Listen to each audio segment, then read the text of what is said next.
Bienvenido a un nuevo contenido de Uninorte Co. No olvides suscribirte a nuestro canal.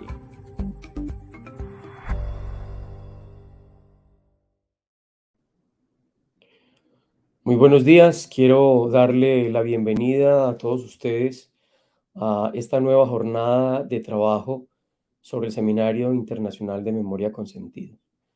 Hoy la idea es abordar en esta parte del seminario y en esta jornada de la mañana todo el tema que tiene que ver con políticas de la memoria.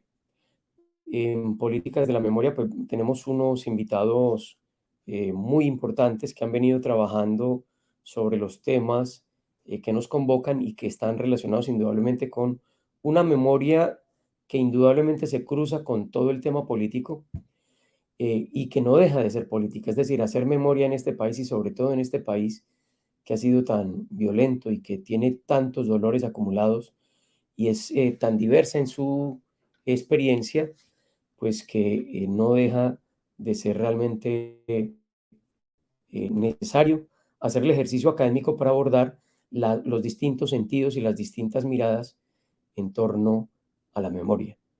Son distintos sentidos y pues por eso estamos en este ejercicio. Entonces le doy la bienvenida a los profesores y las profesoras que nos acompañan y a ustedes que como público nos acompañó ayer y esperamos que nos acompañen en el transcurso del día. Bienvenidos.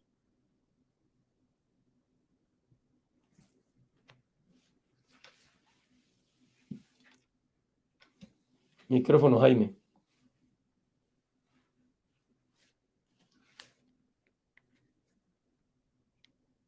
Micrófono, Jaime.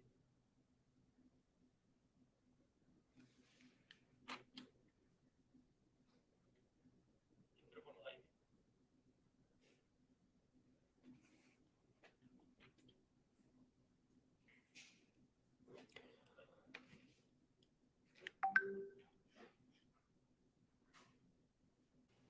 Perdón, buenos días, Pedro. Estaba hablando con el micrófono apagado. Buenos días a todas las personas que se conectan. Es nuestro segundo día de trabajo en el cual hemos convocado a un sinnúmero de líderes, lideresas, académicos, profesores e investigadores que trabajan alrededor del tema de la memoria. Ahora tenemos una mesa de lujo con académicos, colegas que tienen un trabajo privilegiado en el asunto. Para abrir este primer conversatorio vamos a estar escuchando a la profesora Camila de Gamboa de la Universidad del Rosario, quien nos va a compartir, yo creo que debemos decirlo así, en estos contextos donde hablamos incluso de círculos de la palabra, compartir, va a conversar con nosotros un pequeño trabajo que ya he adelantado y que ha titulado La memoria como política y las responsabilidades derivadas del pasado. Me permito presentar a la profesora Camila Gamboa, quien es abogada de la Universidad del Rosario, magíster y doctor en filosofía de Binghamton de la Universidad del Estado de Nueva York y ahora mismo es profesora de la Universidad del Rosario. Entonces, profesora Camila, bienvenida y muchas gracias por acompañarnos en este espacio. Bueno, Jaime, mil gracias por la presentación. Muchas gracias, Pedro, y a todos quienes organizaron este evento tan interesante que he tenido la posibilidad de escuchar desde ayer por la mañana. Antes de empezar, pues yo voy a hablar sobre las políticas de la memoria y voy a hablar sobre las políticas de la memoria en contextos de justicia transicional. Y muchas veces voy a hacer referencia a las víctimas y como decían ayer en la mañana, cuando muchas veces se habla de víctimas, muchas veces ellos prefieren que se hable de sobrevivientes en el sentido de que tienen agencia moral y política y tienen capacidad de resiliencia. No obstante, yo, digamos, en mis artículos académicos, por lo general hablo de ciudadanas y ciudadanos víctimas de la violencia, porque me parece también importante tener en cuenta que las víctimas no son exclusivamente las que pudieron sobrevivir, sino que todos aquellos que no sobrevivieron, que deberían estar con nosotros y no están, también tenemos que hacer memoria respecto de ellos. Entonces simplemente quisiera hacer esa aclaración entendiendo Obviamente que cuando digo víctima estoy refiriéndome a personas que tienen naturalmente capacidad de agencia. Quiero reflexionar sobre las políticas de la memoria que se deberían desarrollar institucionalmente en sociedades en las que han existido masivas violaciones de derechos humanos para establecer de qué manera dicha política puede ayudar a reconocer y garantizar las memorias de los ciudadanos que fueron víctimas de esa violencia. Ubico esta reflexión especialmente en los procesos que se guían por los principios normativos de la justicia transicional. Explicaré en mi concepto cuáles son las tareas que debe desarrollar una política de la memoria, a fin de que en sociedades en las que se usa el modelo normativo de la justicia transicional se pueda hacer justicia a las ciudadanas y ciudadanos víctimas y alcanzar la paz. Las sociedades que padecen regímenes represivos, guerras civiles o conflictos internos violentos se caracterizan por narrativas muy cuestionables que manipulan el pasado, dan explicaciones que excusan o justifican la violencia y en muchos casos silencian las atrocidades cometidas contra los diferentes grupos de víctimas. Por lo tanto, las bases mismas de esas injusticias no se pueden poner en duda por parte de la sociedad, salvo que se haya hecho en trabajos de diversas generaciones a fin de erradicar o transformar esas instituciones y de realizar actos restaurativos y de reconocimiento con esos grupos humanos que han padecido tales injusticias. En este sentido, una política de la memoria debería incluir 3 tareas que se encuentran interrelacionadas: reconstruir la memoria histórica de la violencia, reconocer la dignidad de las víctimas y contribuir al reconocimiento mutuo de los ciudadanos. La primera de las tareas consiste en reconstruir una memoria histórica de la violencia. Es necesario hacer una breve aclaración de lo que significa la memoria histórica. Para ello me baso en una reflexión que hace Félix Reátegui sobre la forma como las ciencias sociales ven hoy la relación entre historia y memoria, en especial en contextos violentos. Aunque historia y memoria son esenciales para entender la sucesión de eventos en el tiempo, la historia pretende construir una hipótesis de continuidad objetiva, mientras que en la memoria el tiempo pasado es una narrativa construida sobre la identidad de los miembros de un grupo. Así, el hecho de que un grupo haya construido una memoria colectiva no significa que haya incorporado la naturaleza sistemática que ofrece la historia a sus narrativas.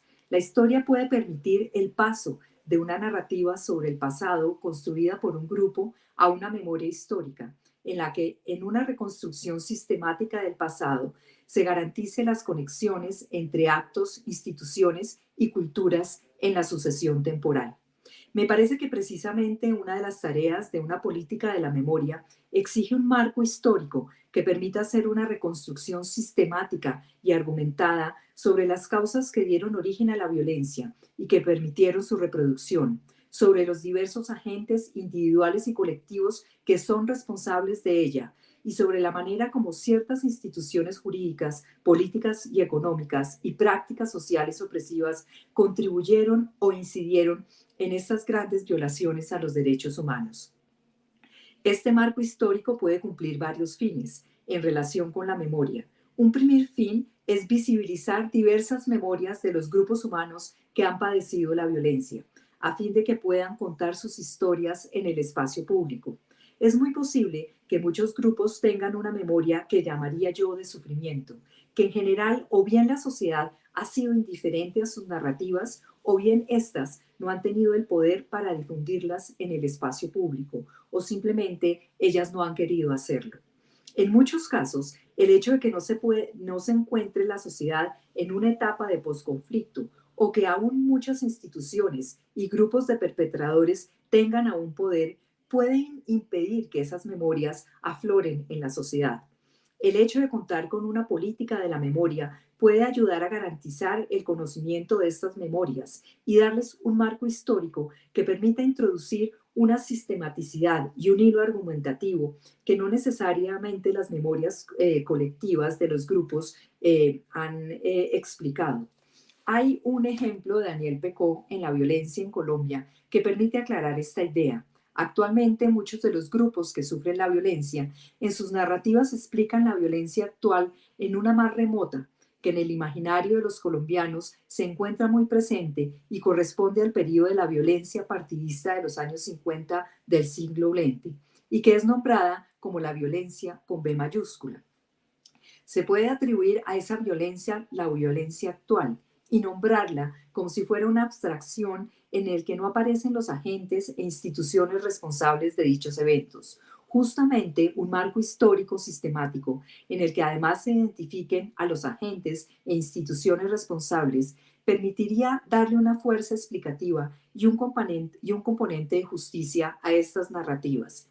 Adicionalmente, en el marco histórico, las memorias de los grupos de víctimas pueden aportar elementos que impugnen narrativas históricas impuestas por grupos de poder en las que se banaliza su sufrimiento y se les despoja completamente de su capacidad de agencia política y de resistencia ante las injusticias padecidas.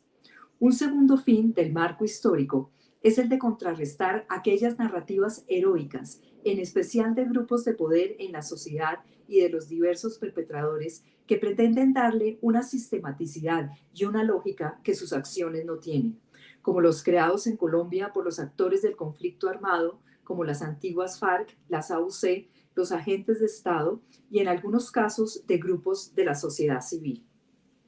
Pecó señala que para contrarrestar estas visiones heroicas, sería necesario elaborar un relato histórico con una periodización argumentada en el que se incluyeran las historias de los sobrevivientes y de las víctimas que murieron y de los protagonistas del conflicto, que además permitiera mostrar los efectos deliberados de la guerra y también el de las consecuencias inesperadas que ésta produce, y en el que se pudiera asignar responsabilidades a los diversos actores involucrados, que este podría ser el punto de partida de una memoria reconocida y a su vez compartida. Este último asunto, el de la memoria compartida y reconocida, constituye el ideal que una política de la memoria a través de una memoria histórica pretende lograr. Los mecanismos de la justicia transicional que pueden ayudar a cumplir esa tarea, entre otros, son las comisiones de la verdad, las investigaciones históricas acerca de la violencia que incluyen las memorias de los diversos grupos de víctimas, las decisiones judiciales que además de individualizar a los culpables, incluyen el particular contexto de violencia en el que se produjeron los delitos, en los que muchas veces los relatos son considerados por los jueces o cortes como una forma de reparar a las víctimas. Los ejercicios de memoria que las víctimas de sobrevivientes de diversos grupos realizan y de la comunidad internacional, las medidas de reparación que reivindican las narrativas de las víctimas y que usan diversas herramientas mnemónicas, tales como monumentos, días de conmemoración, disculpas públicas. Al enumerar este conjunto de mecanismos que pueden contribuir en la construcción de la memoria histórica, es indudable que el papel coordinador del Estado puede ser vital para articular los productos que se obtienen de estos diversos mecanismos y en especial en su responsabilidad de difundir esa memoria histórica a la sociedad y también de asumir sus responsabilidades.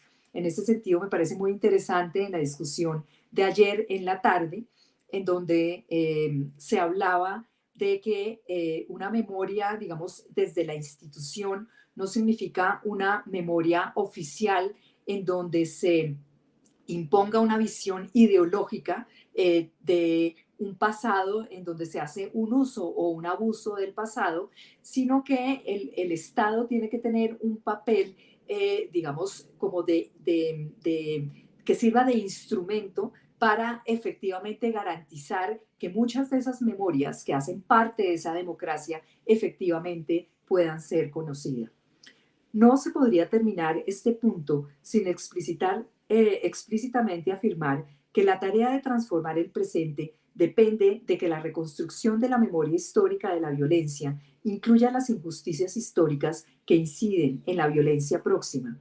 La memoria histórica puede contribuir a erradicar o transformar muchas prácticas sociales, normas jurídicas, políticas y narrativas injustas, cuya moralidad muchas veces no ponemos en cuestión, y que no obstante, si actuáramos en forma responsable, deberíamos hacernos cargo de ellas para garantizar una sociedad más incluyente y equitativa y a su vez para garantizar una paz duradera.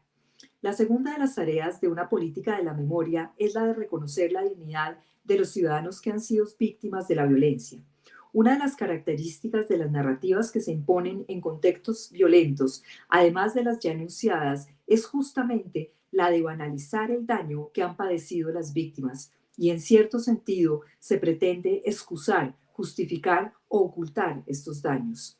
Me parece que el logro de este reconocimiento tiene que comprender al menos tres aspectos: el derecho a que se reconozcan los daños injustamente padecidos, el derecho a que se transmita su memoria y el derecho a que las narraciones distorsionadas que se han difundido e impuesto por los grupos de poder o por el propio Estado sean contravertidos. El derecho a que se reconozcan a las víctimas los daños injustamente padecidos tiene en una política de la memoria una connotación especial que me gustaría analizar utilizando la distinción que hace Thomas Nagel de dos sentidos de la verdad, como conocimiento y reconocimiento. Voy a seguir a André Dutoit inicialmente, aunque luego me apartaré un poco de su interpretación. Dutoit dice que en un primer sentido, la verdad tiene que ver con saber lo que ocurrió. En el caso de las víctimas que han sufrido graves violaciones a los derechos humanos, este derecho a saber se garantiza a través de procesos judiciales en que se individualizan a los responsables de las acciones delictivas y se califica el tipo de crimen sufrido. De otro lado, está la verdad como reconocimiento, que en el caso de graves violaciones a los derechos humanos tiene que ver con el reconocimiento oficial y público de lo que ocurrió. Dutoit considera que las comisiones de la verdad en situaciones de justicia transicional garantizan en forma plena la verdad como reconocimiento. En contraste, la justicia retributiva tiene un objetivo muy particular y es probar la inocencia o culpabilidad del presunto ofensor. Entonces, la víctima es una fuente más de las pruebas legales en contra del perpetrador. En otras palabras, su función es instrumental, según Dutoit. Así, la víctima en una comisión de la verdad tiene un estatus protagónico y su narración es recibida sin ser cuestionada.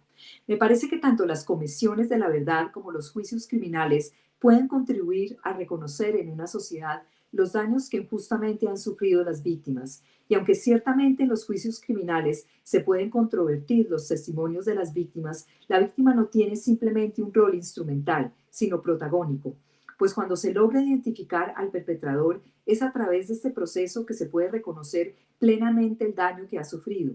Y ese reconocimiento tiene un efecto jurídico, pero también social y político muy fuerte en la comunidad, debido a que se entiende que la decisión final ha pasado los más estrictos filtros probatorios. Y eso podría ser en especial verdad cuando a través de la justicia transicional se juzga a los ofensores que han cometido las más graves violaciones de derechos humanos. De otro lado, en cierto sentido, una condición para el conocimiento de estos crímenes se funda en la necesidad de que estos sean reconocidos por el Estado, puesto que este reconocimiento permite crear o poner en funcionamiento un conjunto de instituciones que puede garantizar el derecho a saber de las víctimas. En estos casos, muchas veces, el reconocimiento por parte del Estado se produce debido a la presión de los grupos de ciudadanos víctimas, de la comunidad internacional y de los defensores de derechos humanos.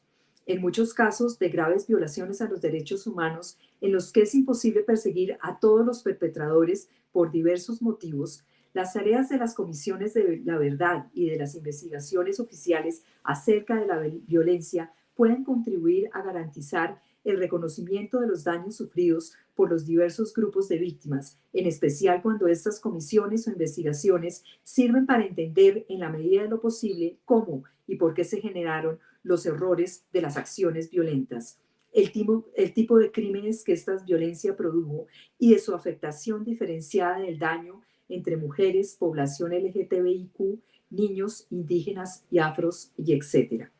Hay un aspecto del reconocimiento que es trascendental, y no solo el que se produce por parte del Estado, sino el que se origina en la propia sociedad. En muchos casos, ese reconocimiento se da previamente a que el Estado haya puesto en marcha las instituciones que pueden reconocer esos daños, como ocurre cuando los defensores de los derechos humanos, la comunidad internacional, apoyan las demandas de las víctimas. Sin embargo, en general, la mayoría de grupos sociales por lo general en las sociedades, permanecen pasivos frente a lo que les ocurre a otros ciudadanos de su comunidad política. Por ello, las investigaciones judiciales e históricas lideradas por el Estado y los ejercicios de memoria de las víctimas, si son bien difundidos, pueden ayudar a cambiar la percepción que tienen los ciudadanos acerca de ellas y reconocer la responsabilidad compartida que pueden tener en muchas estructuras de injusticia histórica que inciden o exacerban la violencia actual y que deben ser erradicadas o transformadas. Los otros dos aspectos del reconocimiento de la dignidad de los ciudadanos víctimas de la violencia los trataré en forma conjunta, debido a que se encuentran muy relacionados. Ellos son el derecho a transmitir sus memorias y a controvertir las narrativas que distorsionan sus identidades. Estos dos derechos aparecen en el análisis ya realizado de la memoria histórica, pero tienen una connotación especial que encuentro en el artículo de José María Sauca sobre la Ley de Memoria Histórica Española. La ley habla del derecho a la memoria personal y familiar de las víctimas. En esta conceptualización del derecho a la memoria personal y familiar surge un aspecto novedoso de la memoria, en el sentido de que no se trata simplemente de que la identidad colectiva de muchos grupos sociales se encuentra en duda, sino que además a cada víctima se le ha negado la posibilidad de transmitir en el plano privado, pero también en el espacio público, una memoria propia, libre de sospechas, que no sea cuestionada, en especial por agentes de un régimen represivo, grupos de poder, perpetradores o memorias hegemónicas. Es innegable que en parte el reconocimiento de la dignidad de las víctimas con respecto a la posibilidad de tener una memoria propia, individual y familiar depende de que la política de la memoria cuestione a través de la reconstrucción de la memoria histórica de la violencia las narrativas que han servido históricamente para oprimirlas y discriminarlas. En otras palabras, ambos aspectos del reconocimiento se pueden potenciar con una adecuada política de la memoria. Para concluir, analizo la última tarea que, en mi opinión, debería cumplir una política de la memoria y que consiste en incentivar el mutuo reconocimiento de las y los ciudadanos. Esta tarea constituye una aspiración y un punto de llegada de una adecuada política de la memoria, puesto que el objetivo de otras tareas es tratar de inmunizar a la sociedad contra la violencia próxima y contra las prácticas institucionales represivas u opresivas que históricamente se esparcieron en la sociedad y que se consideraban normales. En este sentido, el mutuo reconocimiento no es un dado, en especial en una sociedad que padece la violencia, sino un aspecto que se construye en comunidad, en un diálogo en el que la disidencia y la diversidad tienen que ser celebradas como positivas y en el que se reconstruya lo político como un espacio pluralista y plural, en el que las unas, los otros y los otros pertenezcamos y tengamos infinitas posibilidades y oportunidades debido a que somos diversos. Muchas gracias.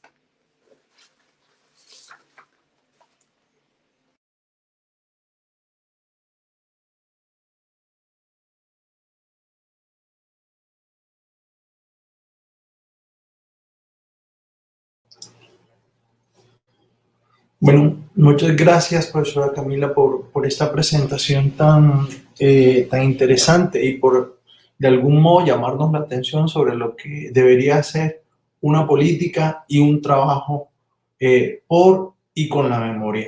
Quiero aprovechar la oportunidad para saludar de manera muy rápida a las personas que se han conectado. Quiero saludar a Carmen Elena Viveros, a William, al profe William, a Farud, a Santiago García, a María del Rosario Acosta, a Italia Zamudio, a Federico Serrano, a Diego Jiménez, a Kereina. Un abrazo y muchas gracias por estar conectados en este espacio tan importante. Le doy paso ahora a una intervención muy importante del profesor Henry Escobar García, quien es filósofo, magíster en filosofía y candidato a doctor en filosofía por la Universidad del Valle. Actualmente el profesor Henry trabaja de tiempo completo en la licenciatura de filosofía de la Fundación Universitaria Católica Lumen Gentium. Bienvenido, profe Henry, bienvenido a este espacio tan importante. Usted va a hablarnos sobre de uno de esos grandes males de la historia reciente del conflicto de la guerra en Colombia, y usted lo ha titulado El paramilitarismo como estrategia necropolítica colombiana. Bienvenido, muchas gracias por aceptar la invitación y le dejo acá la mesa y también a las personas que nos escuchan atentamente. Bueno, muchas gracias por la invitación, parte de la Universidad del Norte. Agradecerle al profesor Serna por esta magnífica presentación, y pues quisiera compartir algo que he estado como reflexionando y trabajando, digamos, en el marco, digamos, de la violencia en Colombia, y digamos con este tema de la memoria, pero aprovechando un poco, digamos, ensayando algunas hipótesis, en este caso, digamos, en base al pensamiento de este autor africano, ¿cierto? Achille Mbembe, en el que voy a tratar como de mostrar un poco la conexión que hay entre las estrategias del paramilitarismo y cómo esto se conecta con lo que él denomina necropolítica. Entonces yo voy a leer este texto que tengo acá.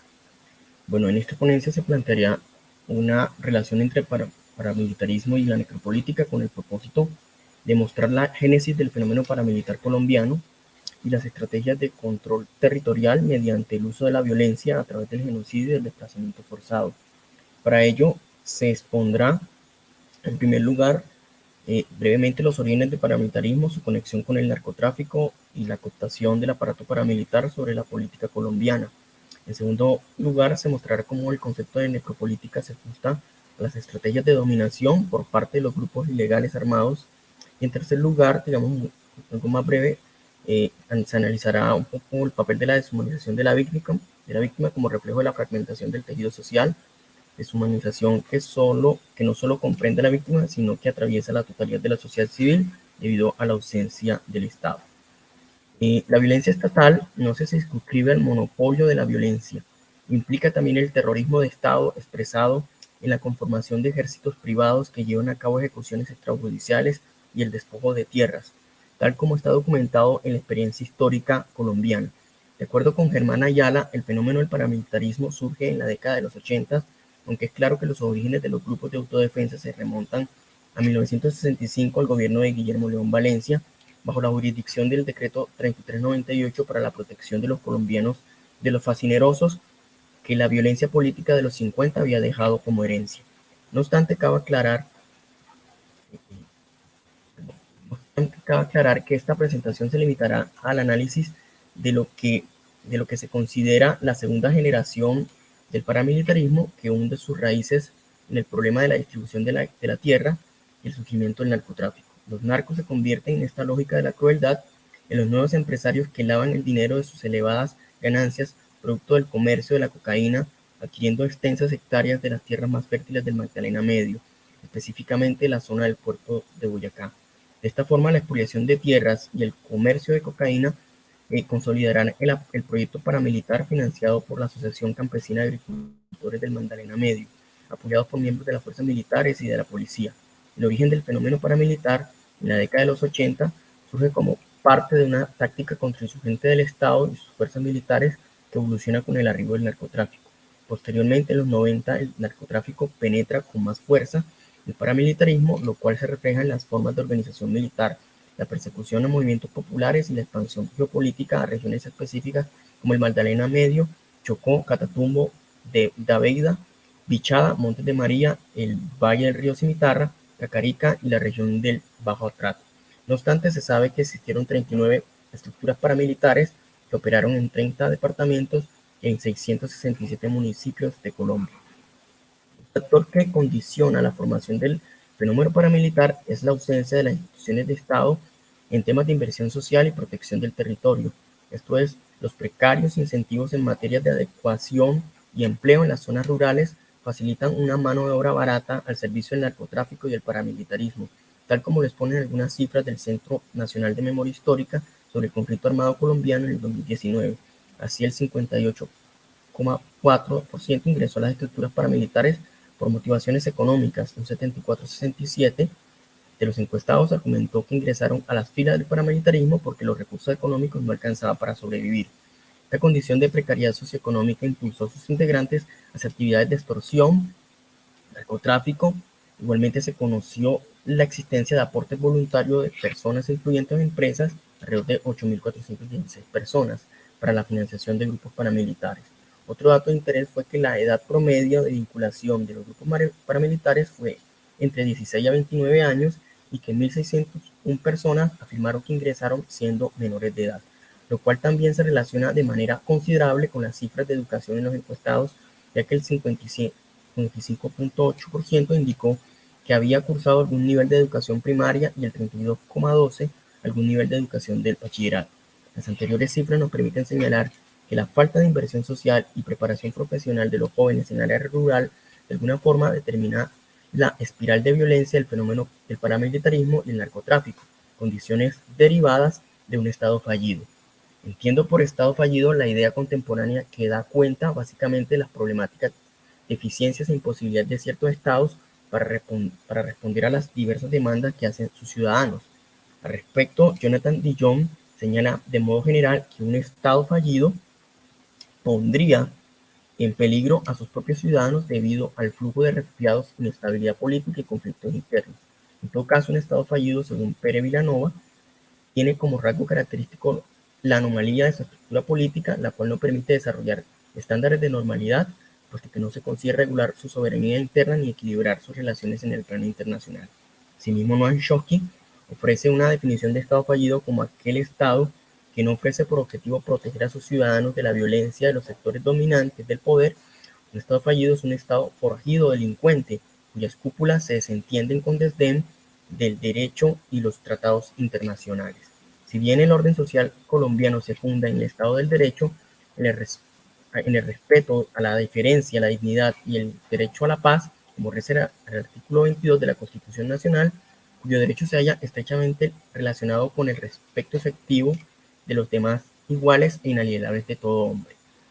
Dicho orden social posee visos de ilegitimidad que lo convierten en un estado fallido por no ofrecer garantías reales en la protección de los derechos humanos a sus ciudadanos y las víctimas del conflicto armado, garantías históricamente exigidas a los estados modernos. Al inicio de la lectura se señaló la idea de que la concentración de la fuerza no se limitaba solo al poder del Estado colombiano, sino que se extiende a la organización de ejércitos privados que a su vez se encuentran en la economía subterránea, en el narcotráfico y en el despojo de tierras y territorios, un poderoso motor de la producción social.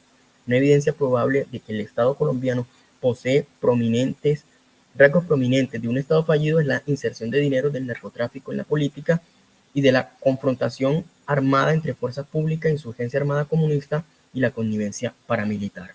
La falla estatal también se deja ver, a juicio de Álvaro Benedetti, en la baja productividad de las zonas periféricas, donde, cito, donde la fragmentación social se mezcla con la asociación a mercados, excepto tal vez por los alineados a las economías extractivas.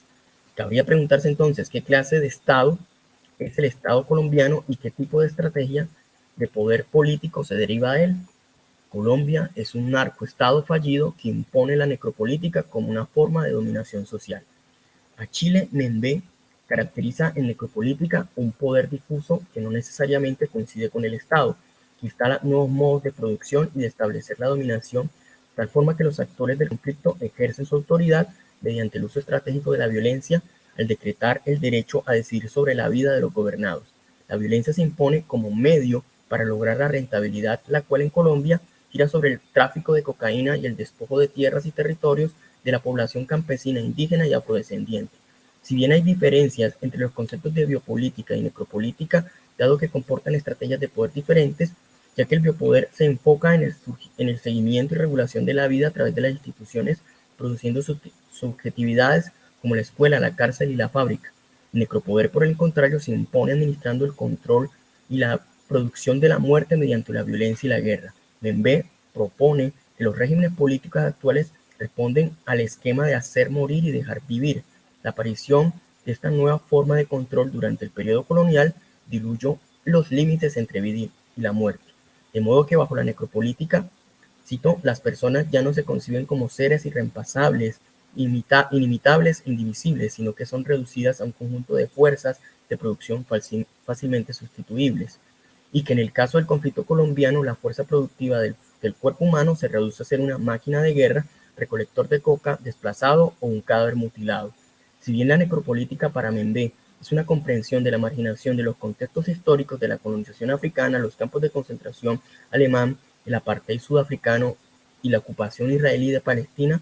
Igualmente se adecuó al contexto tercermundista de los estados fallidos, como el que atañe al caso de la estrategia necropolítica del narcoestado fallido colombiano, en la que los genocidios y masacres selectivas se ejerce control absoluto de la población civil mediante una estrategia de terror cuyo objetivo era hacerse con el control de territorios estratégicos, ya sea por su potencial económico, en el caso de hidrocarburos, extorsión, microtráfico, o por la presencia de la guerrilla en esas zonas como tal. Para Membe, el ejercicio de la soberanía en la estrategia necropolítica descansa en el poder y la capacidad de decidir quién puede vivir y quién puede morir. En otras palabras, la soberanía consiste en ejercer un control sobre la mortalidad y definir la vida como el despliegue y la manifestación del poder. Las preguntas que interpelan la reflexión del filósofo camerunés son: ¿en qué condiciones concretas se ejerce ese poder de matar, de dejar vivir o de exponer a la muerte? ¿Quién es el sujeto de ese derecho? ¿Qué nos dice la aplicación de ese poder sobre la persona que es condenada a muerte y de la relación de enemistad que opone esta persona a su verdugo? Cierro paréntesis. En el caso del fenómeno paramilitar colombiano, aquel que impone control absoluto es el señor de la guerra, que ejerce la soberanía absoluta de decidir sobre la vida y la muerte de una persona y la comunidad en un territorio que está bajo su dominación. Otra cuestión que vale la pena mencionar es que la estrategia del necropoder, política y guerra están fusionados completamente hasta el punto de que no pueden diferenciarse el uno del otro, algo que sin duda nos recuerda el estado de excepción en Carl Schmitt. Al estar fusionado guerra y política, la racionalidad instrumental, productiva y administrativa producen mecanismos y procedimientos que posibilitan procesos eficientes y eficaces de deshumanización y de industrialización de la muerte, como en los campos de concentración alemán, y que en Colombia darían paso a una teatralización del horror observadas en masacres sistemáticas y casas de piques ejecutadas con toda la deliberada frialdad calculadora de los victimarios. En la necropolítica del narcoestado fallido colombiano, terror y racionalidad van de la mano, ya que surge una nueva sensibilidad, abro comillas, cultural, en la que matar al enemigo del Estado se convierte en la prolongación de un juego. Aparecen formas de crueldad más íntimas, horribles y lentas. En efecto, la lógica de la dominación necropolítica implica una narrativa que queda inscrita sobre la memoria de los cuerpos mutilados como un relato sobre la verdad y muerte, en la que el terror y el asesinato se convierten en medios para llevar a cabo el telos de la historia que ya se conoce. Tras el agotamiento de la figura del guerrillero terrorista como enemigo de la sociedad que merece ser eliminado, aparece como respuesta de la ultraderecha la resignificación del enemigo del orden social. Un individuo o grupo que, al estar de acuerdo con la implementación del acuerdo de paz, se asocia de manera malintencionada con una cadena discursiva de equivalencias tales como el guerrillero de izquierda, el mamerto y el terrorista. Es necesario destacar que el contexto de las estrategias necropolíticas de los estados fallidos encajan perfectamente en lo que Mary Kaplan ha denominado nuevas guerras. Las nuevas guerras son guerras que no son contra un estado, sino contra grupos no estatales que luchan por el control o de regiones. Según Rafael Pardo, las nuevas guerras se dan en una situación ambivalente en la que confluye la modernidad y el atraso, el aislamiento y la globalización. Modernidad en el tipo de armas y en las tácticas, atraso en las condiciones generales de vida y en la organización social y política. Proliferan en regiones sin control, aisladas físicamente del resto del país, pero con conexión al mundo global por la comercialización de los recursos. Así, productos como diamantes, petróleo, oro, madera, cocaína, heroína se venden en el mercado global de mercancías. No obstante, sus precios son fijados en el mercado global, pero en lo que corresponde a su producción, control, transporte, almacenamiento y envío al exterior, forma parte de la dinámica de las nuevas guerras. Todo este esquema que propicia el desarrollo de economías subterráneas implica ciertas adecuaciones en la estructura administrativa del poder político, los cuales se apoyan en redes de cooptación. Para ello, el fenómeno paramilitar ha utilizado mecanismos y estrategias que han encontrado respaldo en los partidos políticos tradicionales, como lo hicieron los distintos carteles de la droga en Colombia, pasando por el reclutamiento de testaferros económicos y sociales hasta llegar a infiltrar el Congreso para modificar la legislación colombiana, garantizando proyectos como la reelección presidencial.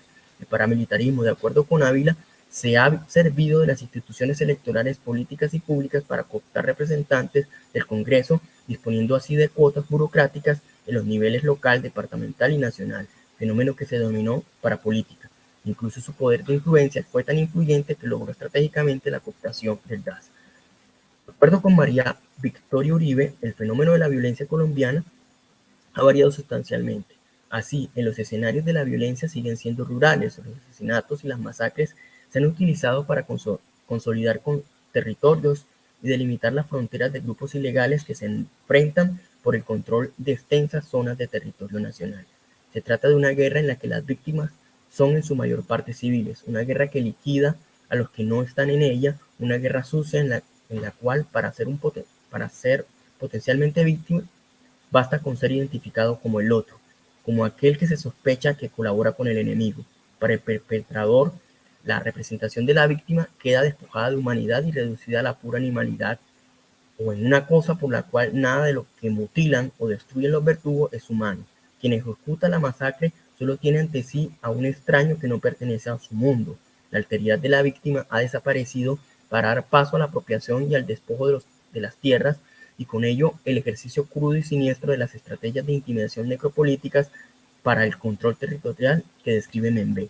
Si bien Membe analiza las categorías de raza y racismo como componentes de la necropolítica en los estados de excepción, en el caso del fenómeno paramilitar, las víctimas del conflicto armado, los pobres, los campesinos, los afrocolombianos y los indígenas y los jóvenes, son quienes constituyen esa zona gris entre la vida y la muerte, entre la existencia y la desaparición, y entre el poder y la abyección, y que se convierten en la masa de individuos disponibles para que la guerra sea rentable.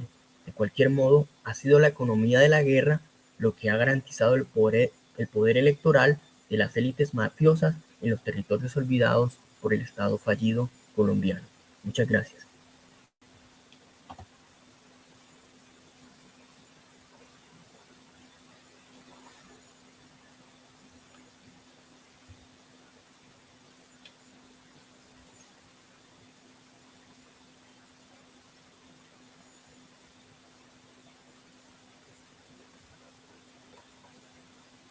Bueno, muchas gracias, profe Henry, por esa intervención tan interesante sobre el vínculo entre necropolítica y el fenómeno de la máquina y la tecnología paramilitar en nuestras latitudes y en nuestro contexto, que por supuesto se encuentra con todas las formas de guerras intestinas que se han estudiado desde la crítica postcolonial en África. Ahora tengo el gusto de darle la entrada al profesor Luis Fernando Trejos, quien nos va a hablar de Montes de María, escenarios de guerra y territorio de paz. Bueno, creo que el profesor Luis Fernando no necesita presentación, pero sin embargo voy a seguir los protocolos. El profe es abogado de la Universidad Libre, magíster en Ética Social y Desarrollo Humano de la Universidad Alberto Hurtado. Además es doctor en Estudios Americanos de la Universidad de Chile y actualmente es profesor investigador asociado a la Fundación Universidad del Norte. Agregaría que además es uno de los más importantes referentes en investigación y en estudios que se están adelantando ahora mismo sobre el fenómeno de la guerra y la violencia en nuestra región del Caribe. Bienvenido, profesor Luis, a quien además debo decir que además de colega es un gran amigo y un gran ser humano que siempre está para escuchar y para compartir una palabra amiga. Bienvenido, profesor. No, gracias Jaime por esa tronco de presentación, muy amable. También un saludo a los organizadores, al profe Pedro. Un gustazo haber compartido este espacio con la profesora Camila, a quien leo desde hace mucho rato y admiro mucho, bueno, y a todos los demás colegas que se encuentran hoy en este espacio. Lo mío es más breve, yo voy a tratar de exponer a rasgos generales un trabajo que estamos realizando con otro colega, tratando de dar respuesta a la pregunta de por qué algunos territorios del Caribe no logran cerrar definitivamente ciclos de violencia armada, y en este caso vamos a trabajar Sierra Nevada, Santa Marta y Montes de María. Nosotros nos hacemos la pregunta en el sentido de ¿Por qué el desarme y desmovilización de 4 organizaciones armadas, la derrota sin rendición, más bien como derrota y destierro de otras dos organizaciones armadas y la derrota y rendición de una, no han significado el final de ciclos de violencia armada en Montes de María, sino su continua reedición? Y en ese sentido, los primeros hallazgos que estamos planteando es que precisamente en Montes de María se ha terminado configurando como un escenario de distintas violencias y también un territorio de construcción de paz incompleta por el fracaso de las estrategias de seguridad y de paz que se han implementado en ese territorio. En este sentido, solo para generar un contexto, las organizaciones armadas que se han desmovilizado en Montes de María fueron el Partido Revolucionario de los Trabajadores, o PRT, en 1991, una estructura del Ejército Popular de Liberación, también en 1991, la Corriente de Renovación Socialista, que fue una disidencia del ELN, y más recientemente las Autodefensas Unidas de Colombia, en este caso el Frente o el Bloque Héroes Montes de María y el de Canal del Dique. Las organizaciones armadas que fueron derrotadas y desterradas del territorio fueron los frentes 35 y 37 de la FAREP, que después de recibir una serie de golpes estratégicos teniendo como corolario la muerte de Martín Caballero en un bombardeo del ejército en el año 2007, son desterrados hacia el sur del departamento de Bolívar, fusionándose con estructuras del bloque Magdalena Medio y el frente Jaime Bate Mancayón del Ejército de Liberación Nacional, que desaparece también en la segunda mitad de la década de 2000, saliendo las pocas unidades que le quedaban hacia zona fronteriza con Venezuela. Las organizaciones armadas o la organización armada que fue derrotada y que se rindió fue el Ejército Revolucionario del Pueblo, o ERP, que entrega los últimos hombres que le quedan, alrededor de 30 hombres, se entregan todos de manera voluntaria a la Infantería de Marina en el año 2007. Y en la actualidad hay presencia de las Autodefensas Gaitanistas de Colombia, o AGC, en un contexto entonces de todo lo que ha sucedido ahí. Todo esto lo estamos trabajando dentro de un enfoque teórico, teniendo como eje central la definición de conflicto prolongado, formulada por Edward Azar, que lo que dice es que los conflictos prolongados se caracterizan por su longevidad y la convergencia de múltiples actores, motivaciones y descontextos. Se trata entonces de conflictos que a su vez abarcan otros conflictos, los cuales terminan interactuando y retroalimentándose y mutan constantemente con el tiempo. En este sentido, los conflictos prolongados no tienen un punto claro de culminación, sino que sufren transformaciones paulativas que eventualmente deben llevar a su fin. Lo otro es que conceptualmente nos estamos centrando en la definición de lo que sería una transición catastrófica. Y las transiciones catastróficas son aquellas situaciones en las que la desmovilización y desarme de un actor armado ilegal no produce la superación o disminución de la violencia directa, las violaciones a los derechos humanos o las infracciones al VIH, sino que éstas se mantienen y eventualmente también pueden aumentar, imposibilitando de esta manera la ampliación del campo humanitario y la atención de las víctimas. Esos serían como los dos pilares sobre los cuales estaríamos trabajando. Y lo que hemos visto entonces es que en la práctica los Montes de María han vivido 3 ciclos de violencia armada y 2 posconflictos inconclusos o 2 transiciones catastróficas. Tendríamos una primera etapa, un momento, que es todo el conflicto agrario en torno a la tierra, que se arranca en los 60, 70, la década de los 80, cuando aparecen los primeros actores armados, y hacia finales de los 80 también el narcotráfico como una variable central de conflictividad en el territorio.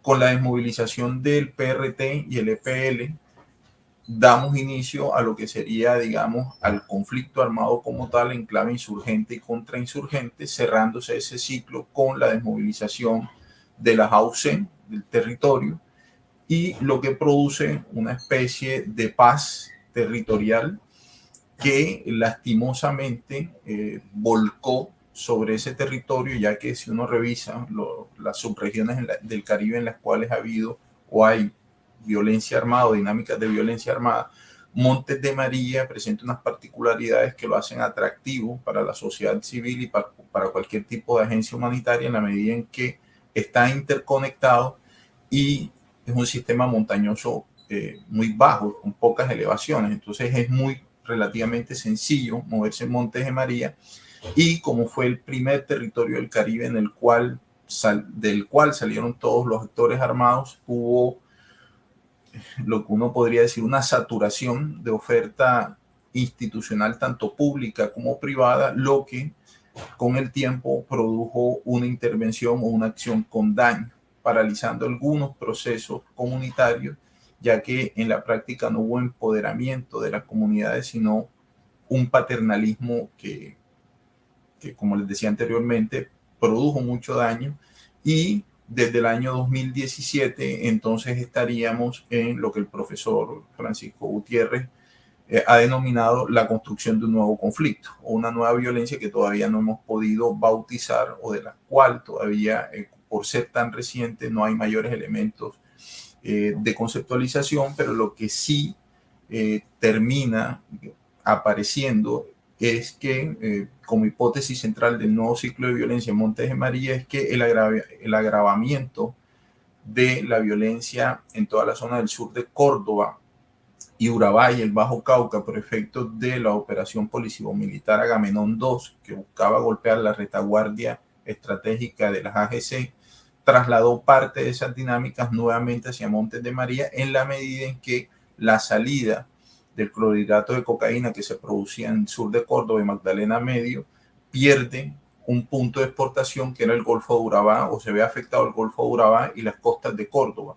lo que obliga a las AGC a reactivar una vieja ruta de narcotráfico que operó hasta la década anterior, o hasta hace un par de décadas, que arrancaba en el Magdalena Medio, sur de Bolívar especialmente, atravesaba el sur de Sucre, llegaba a los Montes de María, teniendo al Carmen de Bolívar como centro de acopio de ese clorhidrato, y después era trasladado hacia el Golfo de Morrosquillo, hacia los puntos de exportación ubicados ahí. Y en ese sentido lo que estamos viendo es una reedición de esa ruta de narcotráfico, pero ahora no tanto con una presencia militar como se vivió con las AUC, sino en clave de control territorial con grupos más pequeños que operan más delincuencialmente que en clave militar.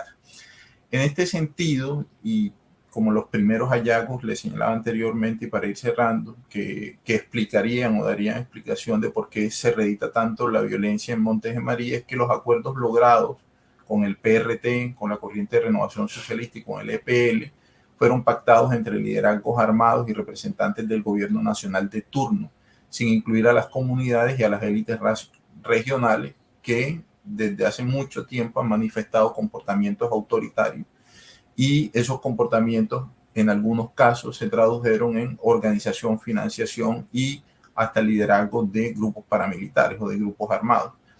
Es decir, de esas negociaciones con estas organizaciones siempre se excluyeron a las comunidades y a las élites locales. Y eso se da también o tiene un correlato con el tema de la construcción de paz, ya que las dinámicas han sido muy similares. A las comunidades no se les había consultado ni habían sido incluidas en estos procesos, salvo en la etapa de formulación de los PEDET, pero esto no ha tenido, digamos, una continuidad en la implementación. Cuando uno tiene la posibilidad de visitar Montes de María, hay un reclamo constante de las comunidades en cuanto a que no fueron tenidos o no están siendo tenidos en cuenta en la implementación, y son las administraciones locales junto con la ART las que han decidido la priorización de los proyectos. En este caso, muchos de esos proyectos han sido infraestructura, cuando lo que están reclamando las comunidades es el tema de la resolución de los conflictos agrarios, es decir, el tema de la tierra central en los Montes de María.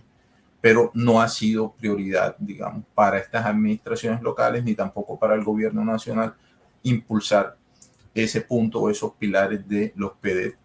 En este sentido, la exclusión de las élites locales y del problema de tierras de las negociaciones, junto a la posición geográfica que tiene Montes de María, que se ubica entonces como el paso o la ruta de paso entre los centros de siembra y procesamiento de clorhidrato de cocaína que se ubican en el Magdalena Medio o en el Catatumbo, hasta los puntos de exportación en Golfo de Morrosquillo, han terminado imposibilitando el cierre definitivo de los ciclos de violencia armada. Y en este caso se hace necesario romper, cuestionar o interpelar el diseño institucional de negociaciones de paz que excluye a los territorios afectados por la violencia de las negociaciones y también saca a los actores locales de esas negociaciones, y al no tener en cuenta los intereses de esas élites, estas élites se oponen por distintos medios a la implementación de esos acuerdos en los cuales ellos no fueron tenidos en cuenta y que termina afectando órdenes sociales en los cuales sus intereses se han visto potencializados. Es necesario entonces que las mesas de negociación nacional, más allá de la percepción de inclusión que se puede generar llevando representantes de comunidades a esas mesas de negociación, tengan una pata regional o se negocie en los propios territorios. En este sentido, lo que uno puede empezar a intuir es que la paz de Montes de María no puede negociarse en La Habana, no puede negociarse en Ralito, ni puede negociarse por fuera del país, sino que la paz de Montes de María debe pactarse en los Montes de María con los actores directos o indirectos de la confrontación que ha vivido ese territorio. Bueno, muchas gracias.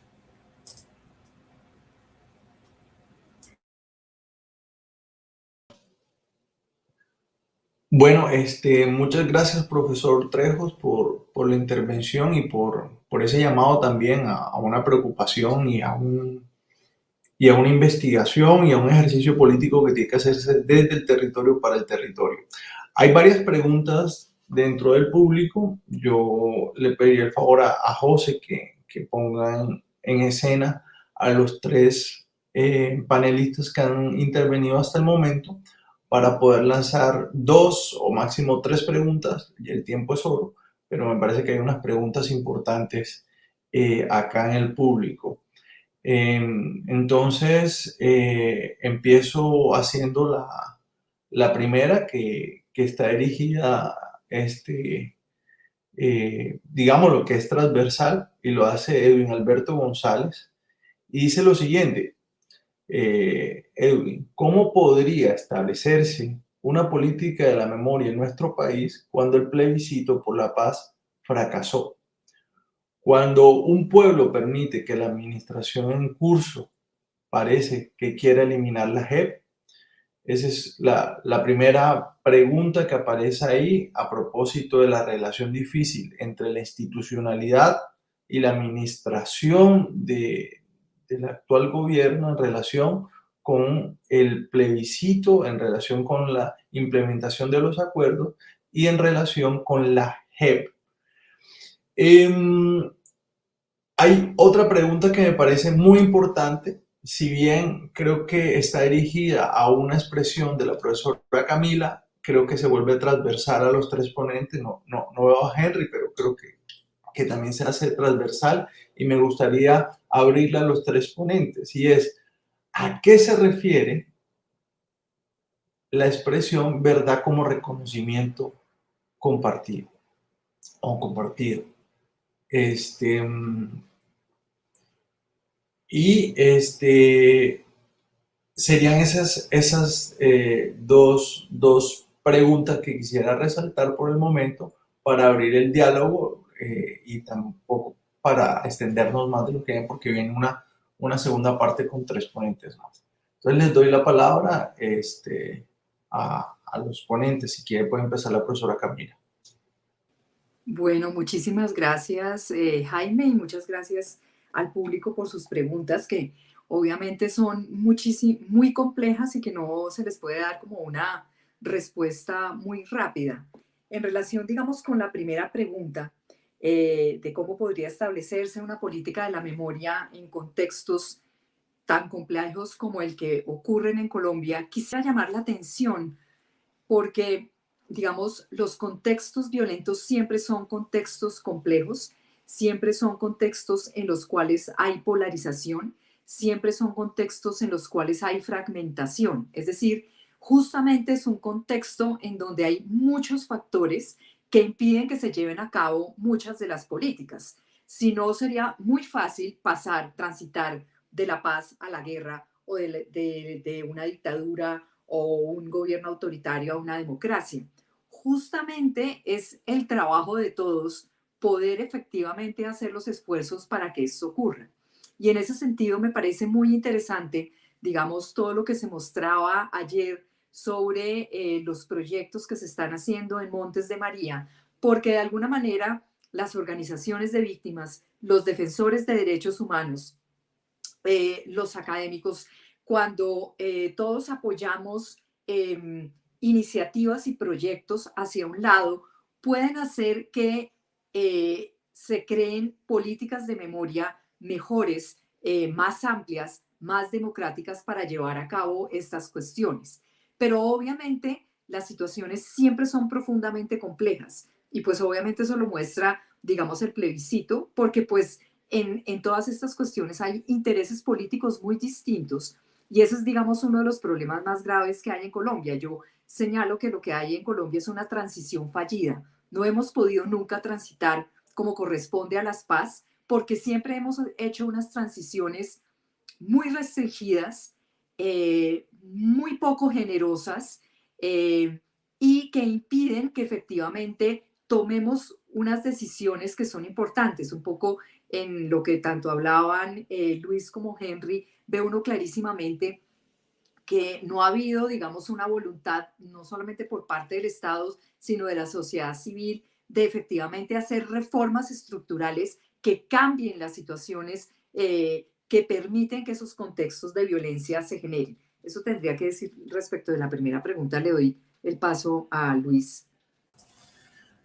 Pues con todo respeto, porque la experta en esos temas es la profesora Camila, yo a eso le sumo una particularidad, creo yo, no sé si esto ha pasado en otros contextos, me corregirá la profesora Camila, pero es que aquí se está impulsando la construcción de memoria y la formulación de política pública en torno a la memoria en medio de la guerra. Es decir, no hemos superado la guerra. Y eso a mí me parece fundamental, digamos, para tratar de ir resolviendo la pregunta que planteaba la persona que lo hacía, teniendo el plebiscito como un antecedente, pero también entendiendo que la prolongación de la guerra lo que hace es prolongar el cierre de resentimientos y heridas. Vean ustedes el caso chileno, donde todavía la figura de la dictadura y de Pinochet está muy presente en el día a día, no solo de la política, sino de la sociedad. Y esa batalla por la memoria, yo recuerdo mucho el tema de si era un gobierno militar o una dictadura. O sea, todavía hoy eso no se ha cerrado y no se ha definido. Entonces, si allá que hicieron esa transición de la que habló la profesora Camila hace 30 años, una transición que fue pactada, que fue negociada, todavía los temas de memoria no se han cerrado. Nosotros, que todavía nos mantenemos en medio de la guerra, es decir, yo creería que todo lo que se está haciendo tiene un doble valor en la medida en que, como lo decía el profesor Eduardo Pizarro en algún momento, nosotros tratamos de reparar el bote en el mar, o sea, no hemos podido sacarlo, sino que es allá y obviamente se va a seguir metiendo agua. Entonces, un gran afán es seguir impulsando el cierre de los ciclos de violencia, tanto nacionales como regionales, en la medida que, como también lo dijo la profesora, no hay una memoria, sino que son múltiples. Y a veces en lo que fallamos es que hay unas narrativas sobre hechos que terminan siendo como hegemónicos sobre otros más pequeños, pero que también tienen igual de importancia y que muchos de esas memorias están todavía en la periferia colombiana, en territorios apartados, a los cuales no ha podido llegar la institucionalidad, o cuando lo hacemos los académicos es esporádicamente o en clave de incursión, es ir y salir rápidamente, aplicar instrumentos o lo que dure el proyecto, y las comunidades que están en medio de la guerra todavía no han podido construir su propio relato. Entonces, yo creo que, bueno, no sé, tratando de dar una respuesta a la pregunta que hizo la persona, es eso, estamos en medio de la guerra y eso complejiza mucho más cualquier ejercicio y dinámica, y más teniendo en cuenta que muchos de los sectores que han agenciado o impulsado la guerra tienen poder político y son actores políticos, entonces también toman decisiones que frenen esas narrativas múltiples y tratan de apuntalar la única narrativa. creo que la profesora Camila, bueno, lo que ha hecho Acevedo en el Centro Nacional de Memoria Histórica, de negar la existencia del conflicto, ya es un ejemplo claro, ¿verdad? De eso, o sea, cómo desprestigiaron a una institución que venía con un trabajo monumental, en menos de 4 años lo tiraron a la basura. ¿Y cuánto costará otra vez recuperar eso? Y bueno, yo dejo por ahí. Bueno, yo voy a repetir la segunda pregunta porque como ya lo decía la profesora Camila, estos son temas realmente complejos y espinosos. La siguiente pregunta, y voy a permitirme meter la cucharada, se vincula con la verdad y se vincula además con una expresión que la profesora lanzó, que es una verdad compartida y de reconocimiento compartida. Pero es inevitable, y pido excusas porque yo soy un moderador, no recordar los hechos de hace solo 2 días en los cuales algunos miembros de la fuerza pública colombiana narró los hechos de cómo se llevaron a cabo, por ejemplo, las ejecuciones extrajudiciales de los falsos positivos. Y todavía el país estamos tratando, y lo digo como ciudadano también, como investigador de estos temas, tratando de masticar qué fue lo que ocurrió ahí. Creo que todavía no tenemos como algo que nos permita así masticar, rumiar algo de lo que ocurrió hace 2 días cuando una persona sin mayor síntoma, sin mayor gesto de humanidad dijo que sí, que había matado una cantidad de personas, que una vez llegó a un burdel y asesinó. Y aparece el término verdad ahí todo el tiempo. Esta es la verdad. Esto es lo que aparece. Y la sociedad escuchando esto a través de los medios. Entonces, traigo la pregunta, pero aprovecho para ampliarla. ¿Cómo hacemos para hablar de verdad? Y eso que la profesora Camila ha llamado una verdad como reconocimiento compartido. Bien, bueno, gracias Wilson, perdón Jaime, por complejizar aún más esta pregunta tan interesante que nos envían desde el público al profesor Luis Trejos y a mí. Hay una cosa que es muy interesante y que ha ocurrido en muchas situaciones en donde se hace tránsito de la guerra a la paz, y es que en muchas ocasiones, en efecto, no tenemos conocimiento fáctico de qué fue lo que ocurrió. Digamos, un poco lo que tú señalas, pues ahí no sabemos muy bien, digamos, en los falsos positivos muchas veces qué es lo que ha ocurrido. Podemos ir reconstruyendo de acuerdo con los testimonios o confesiones que están dando, digamos, estos militares, además de las víctimas y, bueno, de investigaciones y una serie de cosas. Muchas veces no se sabe qué fue lo que ocurrió, pero lo que a mí me parece muy interesante, la verdad, como reconocimiento, es que muchas veces sí se sabe qué ocurrió. Lo que pasa es que no aparecen, no se visibilizan, no se hacen presentes quienes son responsables por lo que ocurrió. No nos cuentan por qué lo hicieron, para qué lo hicieron, quiénes estaban involucrados. Y entonces la verdad como reconocimiento es cuando en efecto estas instituciones, estos funcionarios, estos perpetradores salen al espacio público y dicen: nosotros reconocemos que hicimos esto y esto y esto y somos responsables por esto y esto y esto. Entonces ahí es una cuestión muy interesante porque no es simplemente que las víctimas, que los ciudadanos víctimas no sepan qué ocurrió, sino que aunque se sabe qué ocurrió, las instituciones, los funcionarios, los perpetradores niegan que eso realmente haya ocurrido. Entonces, cuando se reconoce esto, pues obviamente es mucho más difícil controvertir estas cuestiones. Por ejemplo, pongo un ejemplo de lo que sucedió, por ejemplo, en Argentina, cuando Kirchner reconoció ante las madres de la Plaza de Mayo que en efecto el Estado había cometido graves violaciones de derechos humanos, que había cometido torturas, que había desaparecido forzadamente personas durante las dictaduras. Imagínense el impacto que ese reconocimiento de verdad tiene en la comunidad. Además, ya es más difícil decir: no, no es cierto, en la dictadura no pasó esto, o como lo estaba diciendo el profesor Luis en relación con Chile. Es mucho más difícil. Entonces, por eso es como tan importante cuando especialmente los líderes que han estado, los actores armados que han estado involucrados en esto, son capaces de salir al espacio público a reconocer sus responsabilidades. Eso cambia completamente, no solamente, digamos, porque restaura y reconoce lo que les pasó a las víctimas, sino porque frente a la sociedad civil también ya es difícil, digamos, que haya otras narrativas que controviertan eso que ellos antes negaban. Es como en ese sentido que me parece a mí, digamos, que es muy importante que se haga este tipo de reconocimientos.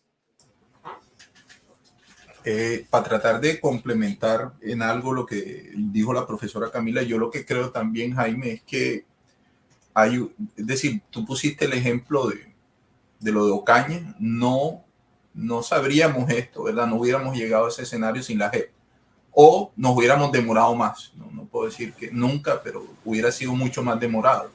Y en este sentido sí tenemos una responsabilidad como ciudadanos en defender esa institucionalidad, en apoyarla, porque sabemos bien que está bajo fuego. Cuando hablo de fuego, una figura figurativa en el sentido de que hay muchas presiones sobre el trabajo de la JEP, y de hecho un tema que debió haber sido el eje de la discusión nacional durante toda esta semana terminó diluyéndose en otras cosas. Pero ahí es donde hay una responsabilidad nuestra de mantenerlo en la agenda, de potenciarlo, de analizarlo, de comentarlo, de socializarlo, y es fundamental. Y también creo yo que estamos viendo unos ejercicios interesantes desde la prensa, especialmente la prensa independiente, y pongo como ejemplo lo sucedido recientemente en el Putumayo.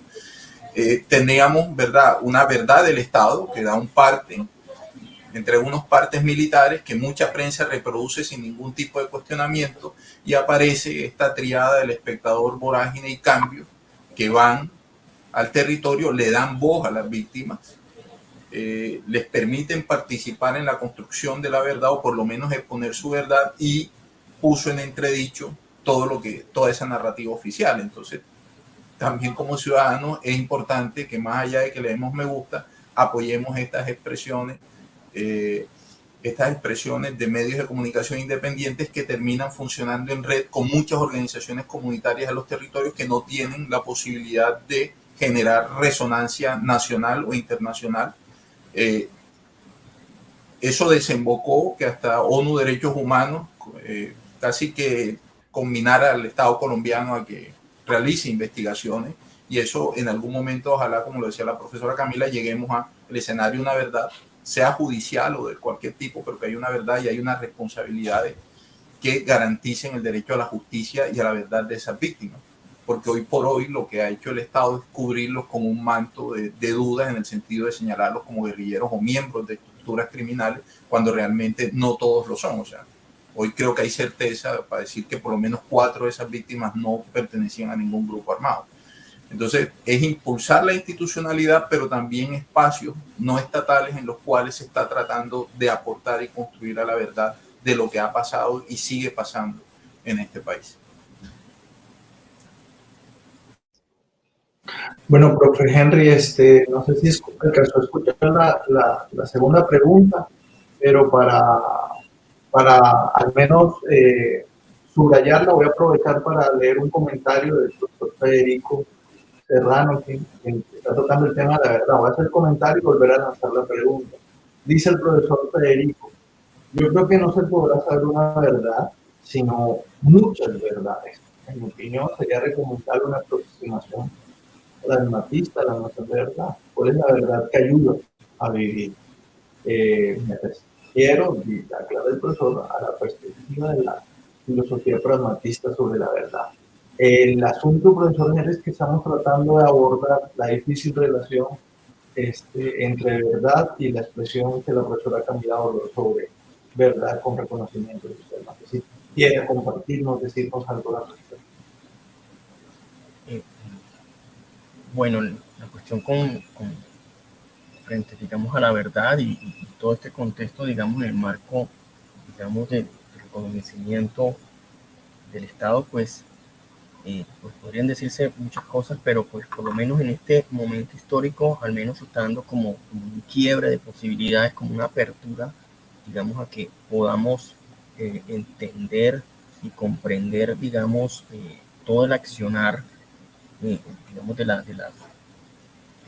de los victimarios, dicho desde su propia boca, y a confirmar lo que realmente, digamos, sucedía con respecto a, digamos, a todo el tema del terrorismo de Estado, y que finalmente poco a poco vamos dándonos cuenta sobre toda esta situación que históricamente hemos padecido, digamos, en Colombia respecto, digamos, de la violencia estructural del Estado, y que no solamente corresponde a la violencia estructural del Estado, sino que, digamos, aunado y articulado con grupos ilegales y, digamos, organizaciones de narcotráfico y empresas y empresarios también, que es un tema muy delicado y que espero también se siga ahondando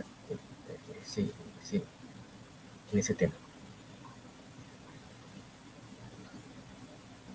¿Podría agregar algo así chiquitico? Claro que sí, profesora Camila. Ah, bueno. Es que, digamos, en relación con la última pregunta que creo que la hace Federico, hay una cosa que creo que es muy interesante y es muchas veces, es decir, hablar del término de verdad como algo absolutamente objetivo, como que es posible describir exactamente cómo los hechos ocurrieron. En contextos de justicia transicional, este tipo de verdad, digamos, no es la que se busca. Y me parece que es muy interesante lo que dice Walter Benjamin y también lo dice Reyes Mate, y es la verdad como justicia, que es justamente, digamos, lo que aparece en los modelos de justicia transicional, que lo que se tiene es que mostrar lo que ocurrió y no ha debido ocurrir, es decir, lo que se trata es de reconocer esos derechos de las víctimas, el reconocer las responsabilidades de las instituciones, de los funcionarios y de la sociedad civil frente a lo que ocurrió. Y en ese sentido, cuando uno mira verdad más como justicia, entonces hay una mirada al pasado que tiene que ser necesariamente crítica, que tiene que de alguna manera poner en cuestión eso que ocurrió y que además es una mirada crítica que se hace desde el presente, porque parte de lo que nos ocurre a nosotros como colombianos es que muchas de esas injusticias, que puede ser la injusticia próxima, digamos, de la violencia, están asidas a injusticias estructurales de nuestra sociedad colombiana de las cuales no nos hemos hecho cargo. Y entonces, solo en la medida en que nos hagamos cargo de esas injusticias, muy probablemente es posible la paz.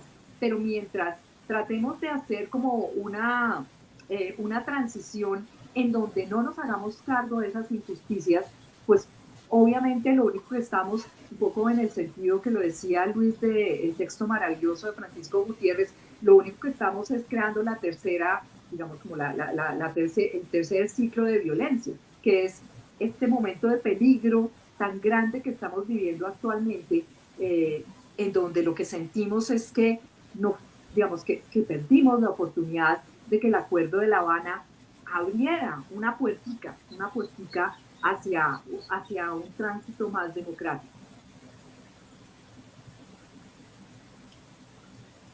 Bueno, muchísimas gracias y agradecer de modo especial al profesor Luis, a la profesora Camila, al profesor Henry por este primer círculo de la palabra en cierta medida en el cual hemos tenido estas 3 intervenciones. Me permito leer una última intervención del público de Cindy Vanessa Álvarez, quien dice: el reconocimiento público permite un despertar por lo que ha sucedido y a la vez la comunidad acepta la problemática que hay que enfrentar. Creo que hay algo de eso que se vincula con lo último que también dijo la profesora Camila. De algún modo hay algo que enfrentar en ese barco que seguimos arreglando todavía en la mar. Es decir, todavía estamos tratando de arreglar esta barca en la cual estamos todos, pero pues, como decía el profesor Luis Trejos, valiéndose de la metáfora, todavía se nos está metiendo el agua. Mil gracias, profesor Luis, mil gracias, profesora Camila, por recibir esta invitación de parte del colectivo de comunicaciones de Montes de María, de este proyecto tan bonito que estamos tratando de articular desde la Universidad del Norte, la Universidad del Atlántico. Muchas gracias, profesor Henry, también. Y bueno, vamos a continuar ahora con 3 intervenciones más en este espacio en especial. Les doy el espacio 2 segundos, 3 segunditos para que se despidan de esta primera parte. Por supuesto, pueden seguir conectados. Un gusto, gracias por la invitación. Un gusto, Henry, profesora Camila, un honor y siempre a la orden. Lo mismo, muy placentero estar con ustedes y mil gracias realmente por organizar este congreso tan interesante. Muchas gracias por la invitación y es un placer también escucharlos. Muchas gracias. Bueno, entonces ahora vamos a iniciar como un segundo momento, un segundo, me atrevo a decirlo, círculo de la palabra que va a abrir la profesora Luz María Lozano de la Universidad del Atlántico, quien además está vinculada a este proyecto de juntanza alrededor de la memoria, alrededor del mochuelo, alrededor del cine y alrededor del territorio. Ella ha titulado su presentación o su intervención, reconocimiento de las víctimas a través del desplazamiento forzado interno como dispositivo biopolítico. Debo aclarar que esta presentación está escrita a dos manos o fue construida a dos manos junto con la profesora María Elena Restrepo de la Universidad del Rosario.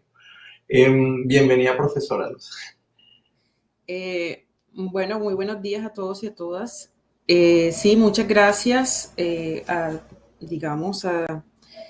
las personas que han organizado este evento, que veo que ha tenido bastante audiencia y que ha tenido también bastantes temas de discusión tan interesantes y que nos ponen de frente a los problemas de nuestro país, sobre todo cuando estamos hablando de la memoria de aquellos y aquellas que han sido invisibilizados y que han tenido quizás una vida invivible. Bueno, esta ponencia, para compartir pantalla. Bueno, muchas gracias. Esta ponencia, pues la hemos titulado la profesora María Elena Restrepo de la Universidad del Rosario y yo como reconocimiento de las víctimas a través del desplazamiento forzado interno como dispositivo biopolítico. Bueno, ahorita pues la profesora de Gamboa nos estaba hablando también del reconocimiento que pasa por el tema de la verdad y la verdad como justicia. Sin embargo, entrando en este tema del reconocimiento, pues la profesora María Elena Restrepo y yo hemos querido problematizar ese reconocimiento a través de lo que significa el desplazamiento forzado como dispositivo biopolítico, es decir, a partir de estos dos conceptos que son trabajados, obviamente, por este pensador francés Michel Foucault en torno a lo que significa biopolítica y dispositivo. Bien. De acuerdo con el Registro Único de Víctimas en Colombia, hasta el día de hoy, se han afectado los derechos de 9.263.826 personas por causas relacionadas con la violencia y el conflicto armado interno, las cuales representan aproximadamente el 20% de la población del país. Asimismo, el desplazamiento forzado ha sido el delito que ha generado mayor número de víctimas en el país y constituye el 86% del total.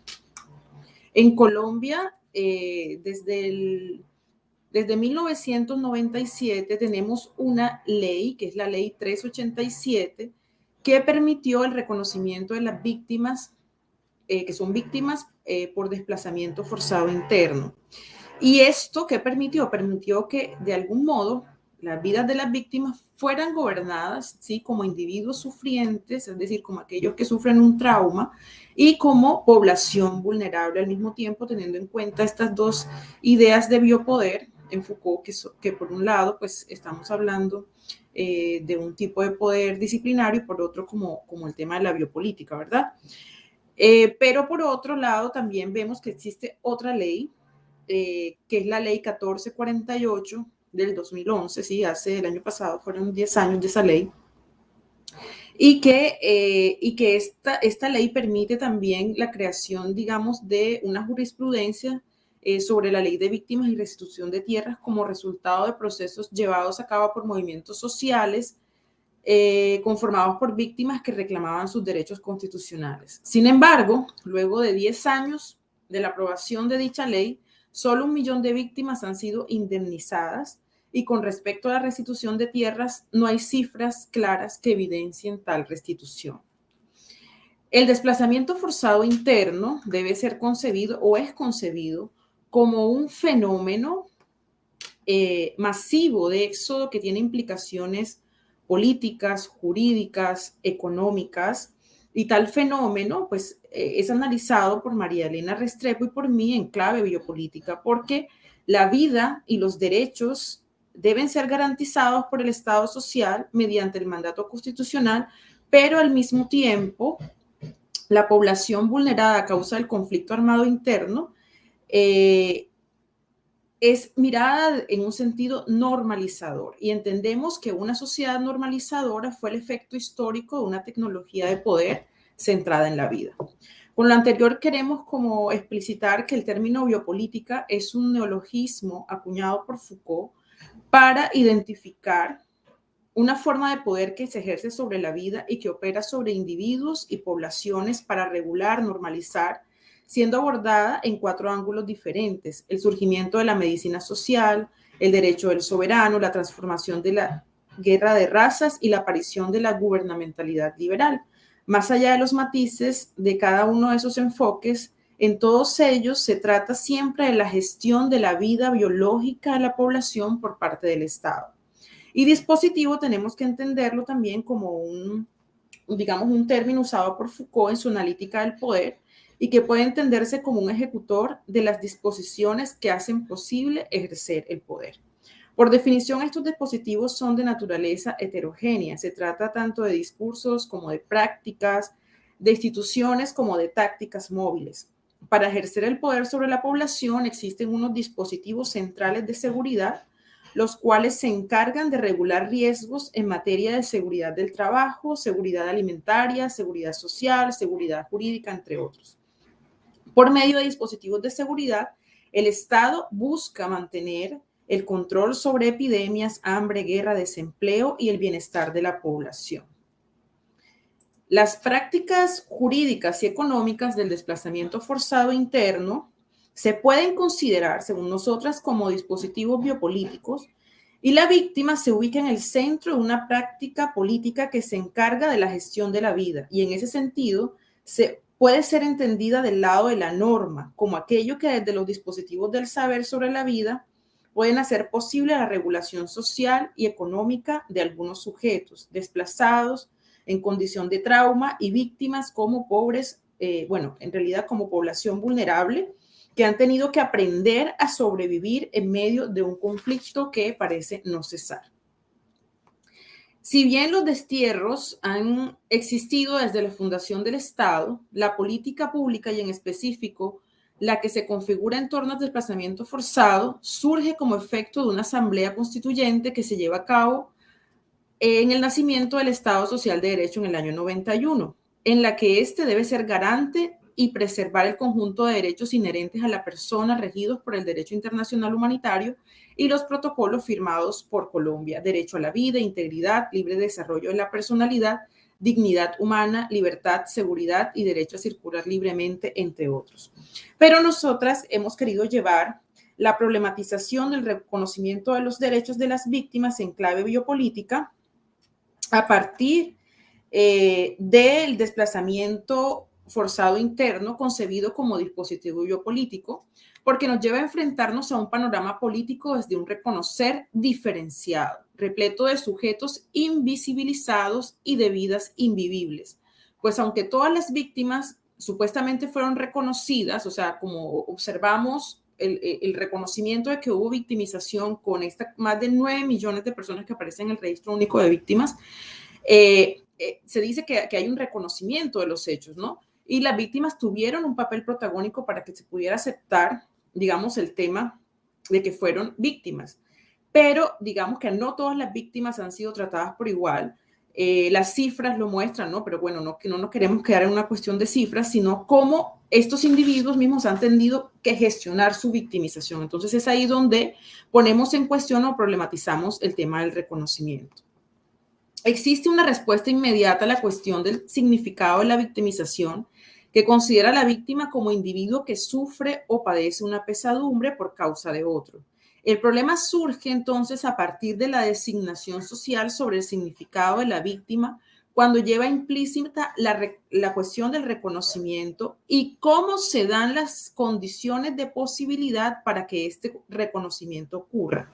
En este sentido, podemos, por ejemplo, acudir a Judith Butler, cuando establece que la mejor manera de disponer de la vida política para que se pueda producir el reconocimiento es comprender el carácter diferencial de poder que distingue entre sujetos que serán elegibles para el reconocimiento y los que no lo serán.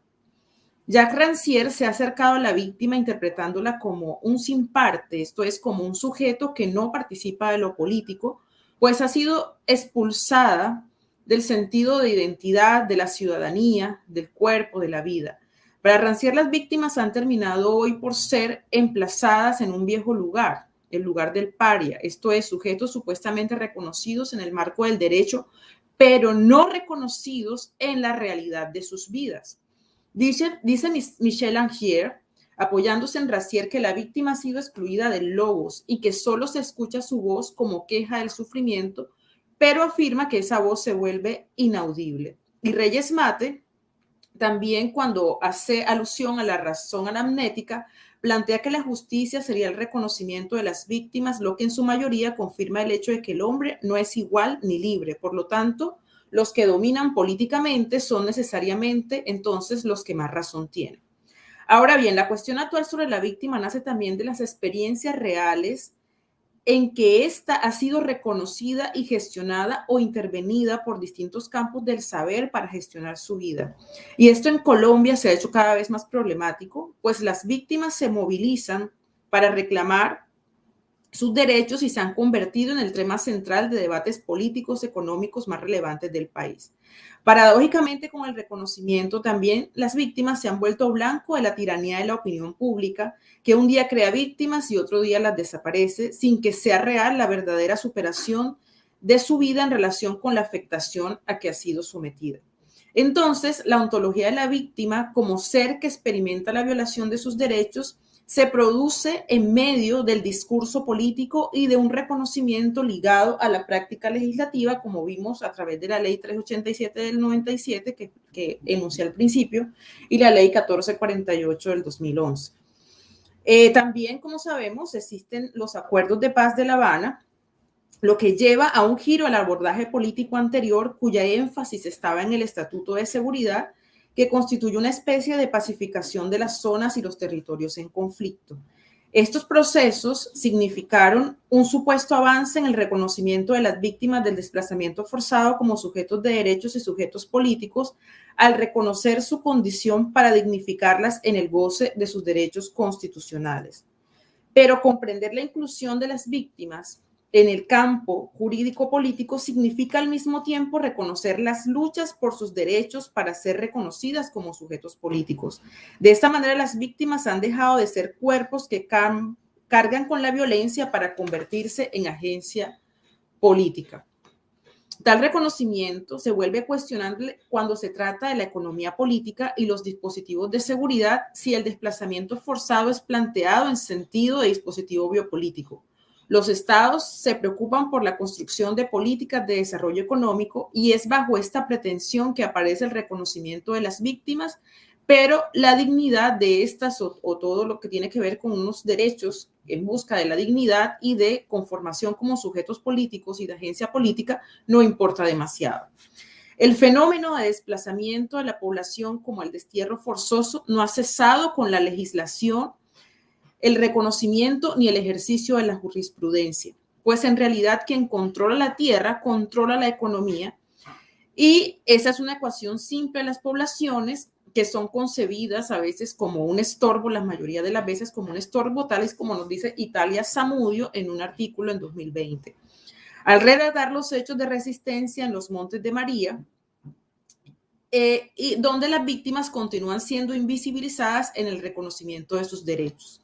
Esto lo confirman varios testimonios que hemos recogido en archivos tanto del museo como en entrevistas que hemos hecho y que se reactualizan en 2021 después de 10 años de la aprobación de la Ley de Víctimas y Restitución de Tierras.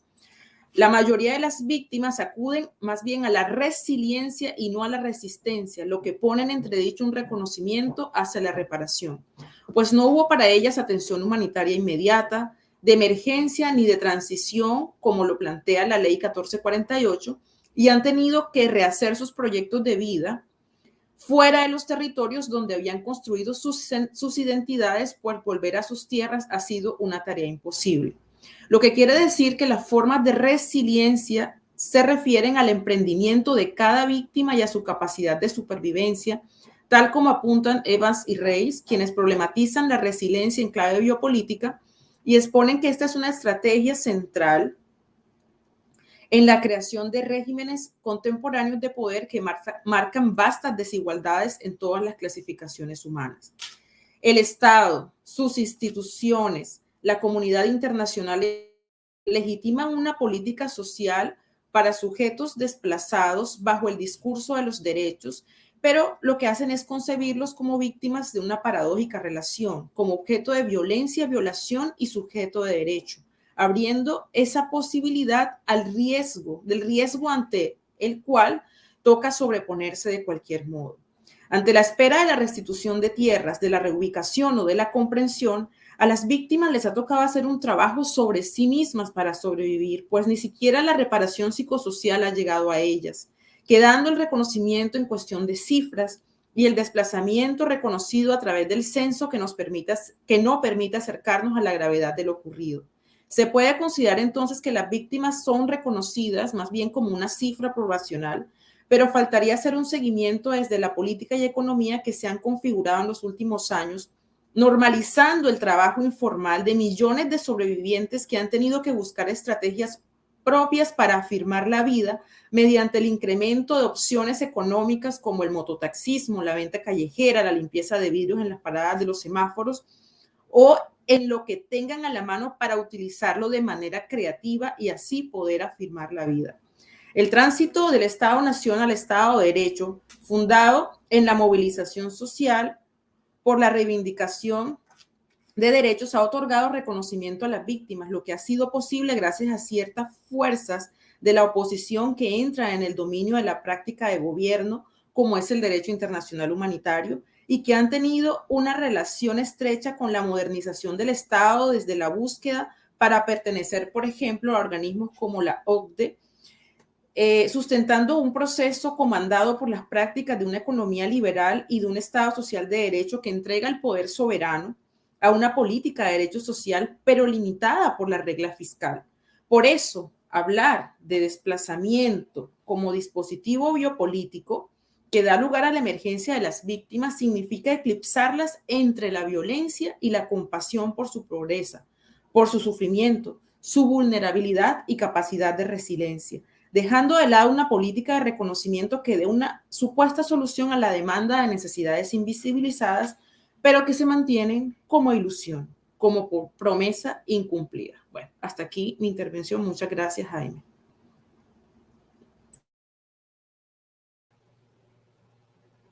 Bueno, muchas gracias, profesora Luz. Le damos la entrada al profesor Pedro Pablo Serna de la Universidad del Norte, quien va a intervenir con una presentación del carácter anamnético de la víctima. El profesor es licenciado en filosofía, magíster en filosofía, y bueno, también creo que en estos espacios también pues me parece muy importante. Bienvenido, profesor Pedro Pablo. Bueno, muchas gracias, Jaime, y muchas gracias a todos por su presencia. Entonces espero que podamos juntos ir como aclarando conceptos y cosas que nos ayuden a ver con mayor claridad la realidad de nuestro país. Quiero partir de la referencia que Reyes Mate hace de Adorno, cuando este segundo insiste en la importancia de la historia de Auschwitz. Dice, comillas, hay que recordar para que la barbarie no se repita. Esto lo dice en La herencia de los vencidos. Rescata entonces la importancia de la memoria en los distintos procesos sociales de restablecimiento de la dignidad de las personas que han sufrido violencia por algún agente que representa al Estado o pretenda representarlo. Definición que se podrá discutir en otro espacio, es decir, no intento, y además, bueno, ya hemos alcanzado como alguna claridad con los profesores y las profesoras que han intervenido, pero el concepto de víctima, pues más adelante se podrá como elaborar, pero no es, digamos, como el enfoque central de mi trabajo. Lo he dividido en tres partes. Uno es sobre todo el tema de los discursos amnésicos, es decir, los que nos obligan o nos llevan a la desmemoria. Una segunda parte que va de lo amnésico a lo anamnético. Y la tercera, la configuración de la víctima como agente anamnético. Los discursos amnésicos. Hay discursos sociales y políticos sobre los problemas nacionales y sobre las víctimas que generan un ocultamiento de la realidad y de las consecuencias que miles de personas han sufrido a lo largo de tantos años, sea por el conflicto como por el recrudecimiento de sus condiciones de vida. En este trabajo no quiero entrar directamente a una discusión amplia en torno al concepto de víctima, sobre todo porque la definición oficial, derivada de ciertas normas legales y principalmente de la Ley de Justicia y Paz, la Ley 975 de 2005, y la llamada Ley de Víctimas y Restitución de Tierras, que es la 1448 de 2011, que después es modificada con la 1592 de 2012, que hace referencia a los procesos de paz y reincorporación civil de los miembros de los grupos armados al margen de la ley, no solo no es clara, sino que limita el concepto de víctima a quienes sufrieron a manos de grupos armados organizados al margen de la ley, excluyendo de esta manera a las víctimas del Estado. Entonces ahí ya tenemos un problema bien serio en términos de la definición oficial de víctima. Un trabajo muy completo en torno al tema de la amnesia con respecto a las víctimas es el capítulo del profesor Germán Villa en el libro editado por la Universidad del Rosario, La voz de las víctimas. En él, el autor presenta algunas de las expresiones, abro comillas, algunas de las expresiones del discurso amnésico que se evidencia a lo largo de la historia de la violencia en el país. Y, ya digo yo, que persiste en la actualidad y retomando al profesor Reyer Mate, propone el rescate de formas particulares de memoria y conocimiento como discurso anamnético, reivindicando la dignidad de las víctimas. Una verdad de perogrullo y en el actual contexto internacional nos permite seguir afirmando que la primera víctima de la guerra es la verdad. Esto se evidencia en los textos oficiales de la historia. Los miles de rostros de quienes quedaron tirados en el camino, su mundo, los contextos, son invisibilizados por la historia oficial. A esto, lamentablemente, nos hemos acostumbrado. La historia oficial que repiten los medios de comunicación se integra a la historia y al cotidiano de quienes desde espacios ajenos a los problemas decidimos no preguntar. Abro comillas. Muchos acontecimientos de la violencia nos son desconocidos, impenetrables y están rodeados de confusión y silencio. Por ello, quienes detentan el poder saben usar los medios para continuar con sus privilegios. Esa es la historia oficial. En este sentido, si bien las instituciones estatales constriñen las formas adecuadas de significar ciertos eventos considerados como políticamente violentos y de categorizar quiénes son víctimas y quiénes son victimarios, estas clasificaciones se nutren semánticamente del devenir de las interacciones entre diferentes individuos, procesos sociales cambiantes y de los discursos hegemónicos que logran imponerse a través de los medios de comunicación.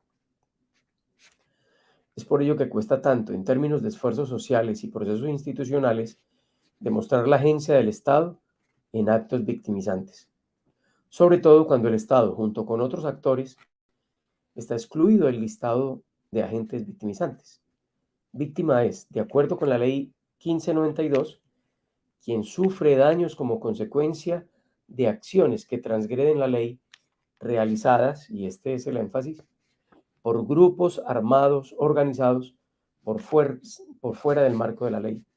Y por ello, esta norma deja por fuera a quienes pueden ser considerados como víctimas de los miembros de la fuerza pública y de otros. El lenguaje empleado en la historia colombiana invisibiliza al victimario y con ello a la víctima. Si decimos que alguien es víctima de la violencia es padecida por tantos de manera directa e indirecta, pero se requiere mayor asertividad al referirnos a los victimarios. Nos hemos acostumbrado a hablar de la violencia en unos términos que la designan más como una fuerza que controla al ser humano que como un medio que se usa para dañar a otros. Le hemos venido dando un carácter agente. Hay un autor que habla de ello y dice muchos son víctimas de la violencia, decimos. Usar este lenguaje nos hace perder el foco de los verdaderos culpables de los daños a ciertas comunidades y personas concretas.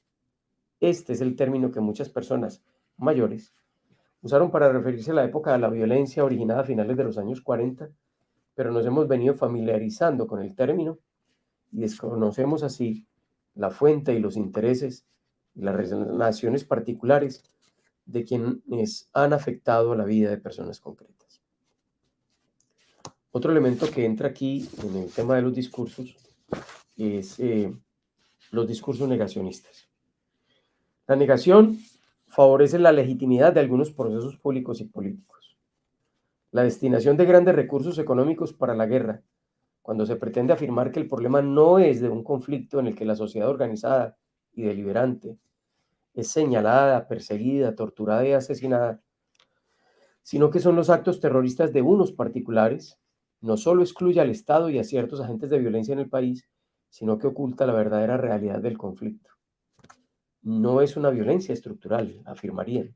No son asesinatos sistemáticos, escuchamos por parte de los dirigentes de este país. Eso lo escuchamos hace poco. Pero negar esta realidad empeora la situación de ciudadanos que, indefensos, tienen que enfrentar la agresión cotidiana de quien detenta y cuestiona la legitimidad del Estado en los territorios y que nos vuelve en pleno siglo XXI a situaciones concebibles en la hipotética situación del estado de naturaleza de Hobbes. ¿Qué intereses se pueden mover detrás de las afirmaciones negacionistas en Colombia? Influyen intereses políticos y económicos de manera clara. Se da un parte de cierta tranquilidad que permite afirmar que este es el orden legítimo. No hay nada que lo cuestione y quienes atentan contra él son simplemente terroristas que tenemos que atacar con los recursos que tenemos. Los otros armados son producto de los primeros y afirman que cuando desaparezcan los primeros, también desaparecen los segundos, evidenciando así la inmundicia intelectual de quienes lo afirman. El bajo número de combates entre guerrilleros y paramilitares dan cuenta de esto. Las acciones contra la población civil, los actos violentos para posicionarse en territorios con grandes recursos naturales, la expropiación generadora de desplazamientos, la disposición de vastos territorios para el transporte de narcóticos, dan buena cuenta de los distintos intereses que confluyen en este conflicto. El discurso negacionista oculta entonces a las víctimas y de alguna manera a sus victimarios. Tanto a unos como a otros los despoja de su carácter político y en esa lógica no ofrece soluciones reales y posibles y solo le queda la represión o la oferta de rendición, pero nunca una búsqueda de soluciones reales que resuelvan las causas de los problemas existentes. Esta negación es la que permitió que organizaciones campesinas y partidos políticos alternativos fueran desaparecidos del territorio nacional. Otra manera de este modelo de discurso es la invisibilización social y económica de las víctimas. Hay violencias de distintos tipos, una más cruenta que otra, pero no deja de ser violencia. Podría decirse que es aún peor porque genera más muertes y mayor invisibilidad. Uno de los efectos de esta invisibilidad es que la sociedad urbana olvide las tragedias de muchos campesinos colombianos. Una expresión clara de ello es la votación por el no en las consultas del gobierno Santos sobre la negociación de paz. Las comunidades que han sufrido la violencia estaban esperanzadas en que una negociación llevada a feliz término pudiera resolver gran parte de sus dolencias históricas. La votación por el no fue una expresión clara del egoísmo urbano y del desconocimiento inmenso de la realidad de los territorios que enfrentan cada día el doloroso azote de la guerra. Es el egoísmo de las mayorías que se impone en ciertas visiones democráticas, pero que se olvidan de una institucionalidad que tiene como una de sus tareas principales el establecimiento de las condiciones necesarias para la consecución de la paz.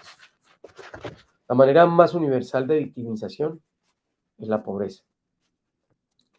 Tradicionalmente, los pobres no han sido reconocidos como víctimas de algún acto de injusticia. No solo no aparecen en la lista de personas que deben ser reparadas por el daño que históricamente se les ha causado, sino que se les ve como beneficiarios y dependientes directos de los grandes dueños del capital en el mundo. Es como si lo poco que tienen solo debieran agradecer a los más ricos, quienes les han dado la posibilidad de conseguirlo al trabajar para ello. Los datos más recientes es que en Colombia 6 niños mueren diariamente de hambre. Es un dato de hace 3 días. Y existe una gran cantidad de muertes asociadas al problema de la extrema pobreza. Esto no es solo escandaloso, es sobre todo absurdo. Son muertes absurdas que a nadie benefician y que pueden ser fácilmente evitadas. Producimos entre 4 y 5 veces los alimentos que consume la humanidad entera. El problema real es de visibilidad, de reconocimiento. Por lo tanto, se vuelve un imperativo moral resolver esta situación. De lo amnésico a lo anamnético. La tarea histórica de las comunidades campesinas, los territorios, las organizaciones sociales, las familias, debería ser también la tarea del Estado, es la de preservar la memoria de las víctimas. Hay un efecto político en el acto de la memoria, porque hay un efecto social y político de exclusión, de violencia y de muerte acaecida en personas y en comunidades. En un homenaje que le hacen a Primo Levi, escribe Javier Mayorga, abro comillas, un testimonio que no es solo monumento para el duelo, sino también arma en el combate actual contra la injusticia. El testimonio. Y más adelante dice de él que sus testimonios están llenos de nombres propios, porque es necesario recordar a las víctimas, una a una y por su nombre. Ya no pueden ser salvados, pero pueden ser nombradas, deben ser nombradas. No se trata de contar la historia. La historia es central, pero se aprende en los archivos y en los textos, en las construcciones, el desarrollo histórico. Pero la memoria se construye a partir de los testimonios. Son 2 miradas con respecto al pasado, una mirada interna y otra mirada externa. La historia pretende reconstruir hechos. La memoria pretende reconstruir sentido. La intuición de los creadores y creadoras del Museo del Mochuelo están en el horizonte de la anamnesis. Su tarea ha sido la de evitar la amnesia, evitar el olvido de personas con nombre propio, de los hijos de la tierra montemariana que fueron abatidos en los años oscuros cuando señores de la guerra con nombre propio impusieron la lógica de la guerra y de la muerte. La recuperación de los testimonios de vida, de los compromisos, de la cercanía y familiaridad de aquellos que ya no están, se convierte en fermento de cosas nuevas. Sí, muchas veces de la rabia, pero también del perdón, nunca del olvido. Esto es lo que se evita, lo que se busca evitar de manera central. Los testimonios, la historia de vida de víctimas cruentas y sobrevivientes son resistencia a las injusticias del presente. Repito eso. Los testimonios, las historias de vida de víctimas cruentas y sobrevivientes son resistencia a las injusticias del presente. Es la denuncia de la barbaridad, de la violencia pasada, pero también del compromiso necesario para la nueva repetición. La víctima como agente anamnético. Nos preguntamos entonces si la víctima cruenta con nombre propio y las víctimas sobrevivientes son, por su carácter de víctima, una especie de agente anamnético. No pretendo idealizar el concepto de víctima, eso podemos discutirlo y con seguridad hay muchas y variadas visiones sobre el tema. Sabemos los vacíos que genera sobre todo el hecho de que la designación como víctima depende además de una entidad oficial, de la que la persona hace parte pasiva y receptora de ciertos beneficios, por lo menos en su definición.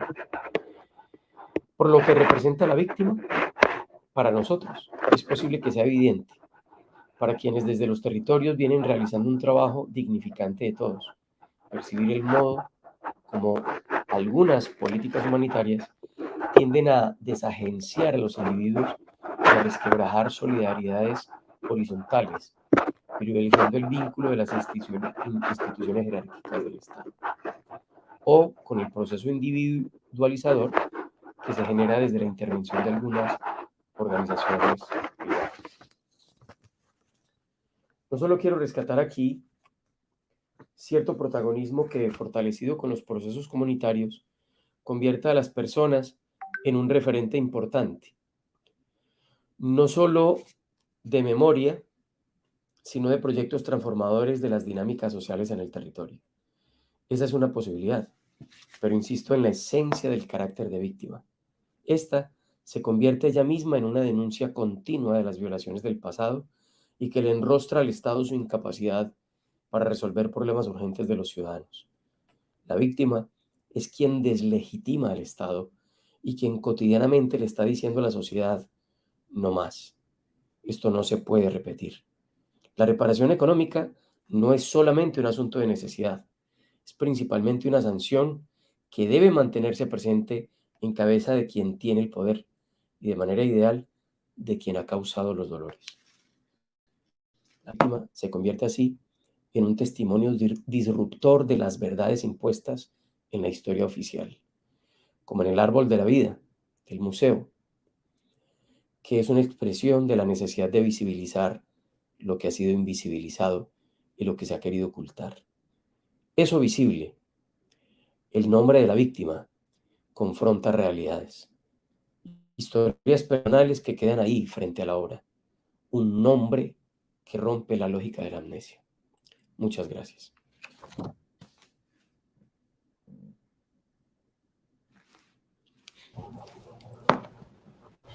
Muchas gracias, profesor Pedro Pablo, por esa intervención tan importante, tan pertinente. Le damos la entrada a la profesora Sara Alarcón de la Universidad del Atlántico, quien ha titulado su intervención Una mirada hacia la experiencia del MIM como espacio heterotópico. Bienvenida, Sara. Hola, ¿cómo estás? Hola, Jaime. Hola a todos y a todas. Gracias por la invitación y gracias a todos y a todas las personas que participaron, hicieron posible este evento y este encuentro de saberes tan necesario en nuestras realidades. Lo que vengo a presentarles hoy hace parte de un producto un producto de investigación en el cual he venido trabajando desde el año pasado en compañía de profesores de la Universidad del Norte, profesores de la Universidad del Atlántico y miembros del colectivo del Museo El Mochuelo. Bien, esta investigación que he venido haciendo la he llamado bajo el siguiente título: Una mirada hacia la experiencia del Museo Itinerante de la Memoria y la Identidad de los Montes de María como espacio heterotópico a partir de Michel Foucault. Antes de iniciar con lo que he preparado, me gustaría leer la siguiente cita, abro comillas. Es una cita de Foucault. Es interesante comprender nuestra sociedad y nuestra civilización mediante sus sistemas de exclusión, sus formas de rechazo, de negación, a través de lo que no se quiere, a través de sus límites, del sentimiento de obligación que incita a suprimir un determinado número de cosas, de personas, de procesos, a través, por tanto, de lo que deja oculto bajo el manto del olvido. Me resultó bastante interesante esta cita porque de un modo u otro revela situaciones en las que se ve envuelta el país en el contexto de lo que sería la violencia por producto del conflicto armado. Bien. Yo a partir de entonces decidí abordar el museo, el Mochuelo, a partir de del concepto de análisis de heterotopía y a su vez de utopía. Estos conceptos son propios de la filosofía de Michel Foucault y sus definiciones me sirvieron como punto para producir interpretaciones alrededor de lo que es el espacio del Mochuelo.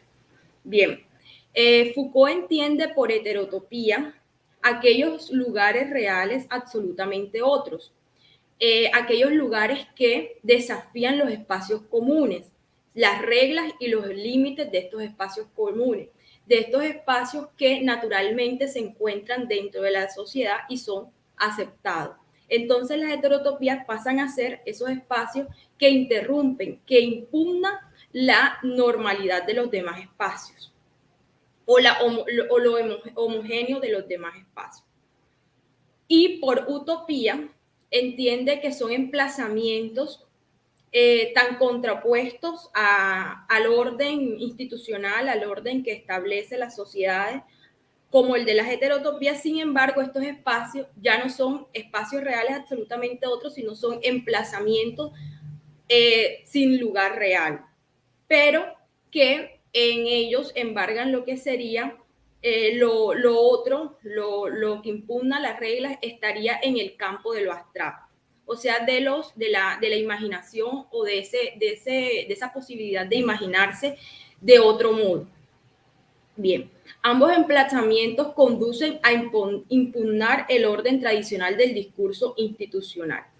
Entonces, a partir de esto, yo he decidido mirar el museo, debido a que me parece el museo, el Mochuelo me parece un espacio heterotópico, entendiendo esto que acabo de mencionar. Es decir, el museo es un espacio en el que, sin ninguna duda, es un espacio completamente otro en el marco de esta sociedad que insiste, que persiste en negar lo que serían las consecuencias y lo vivido alrededor de la violencia por el conflicto armado en Colombia.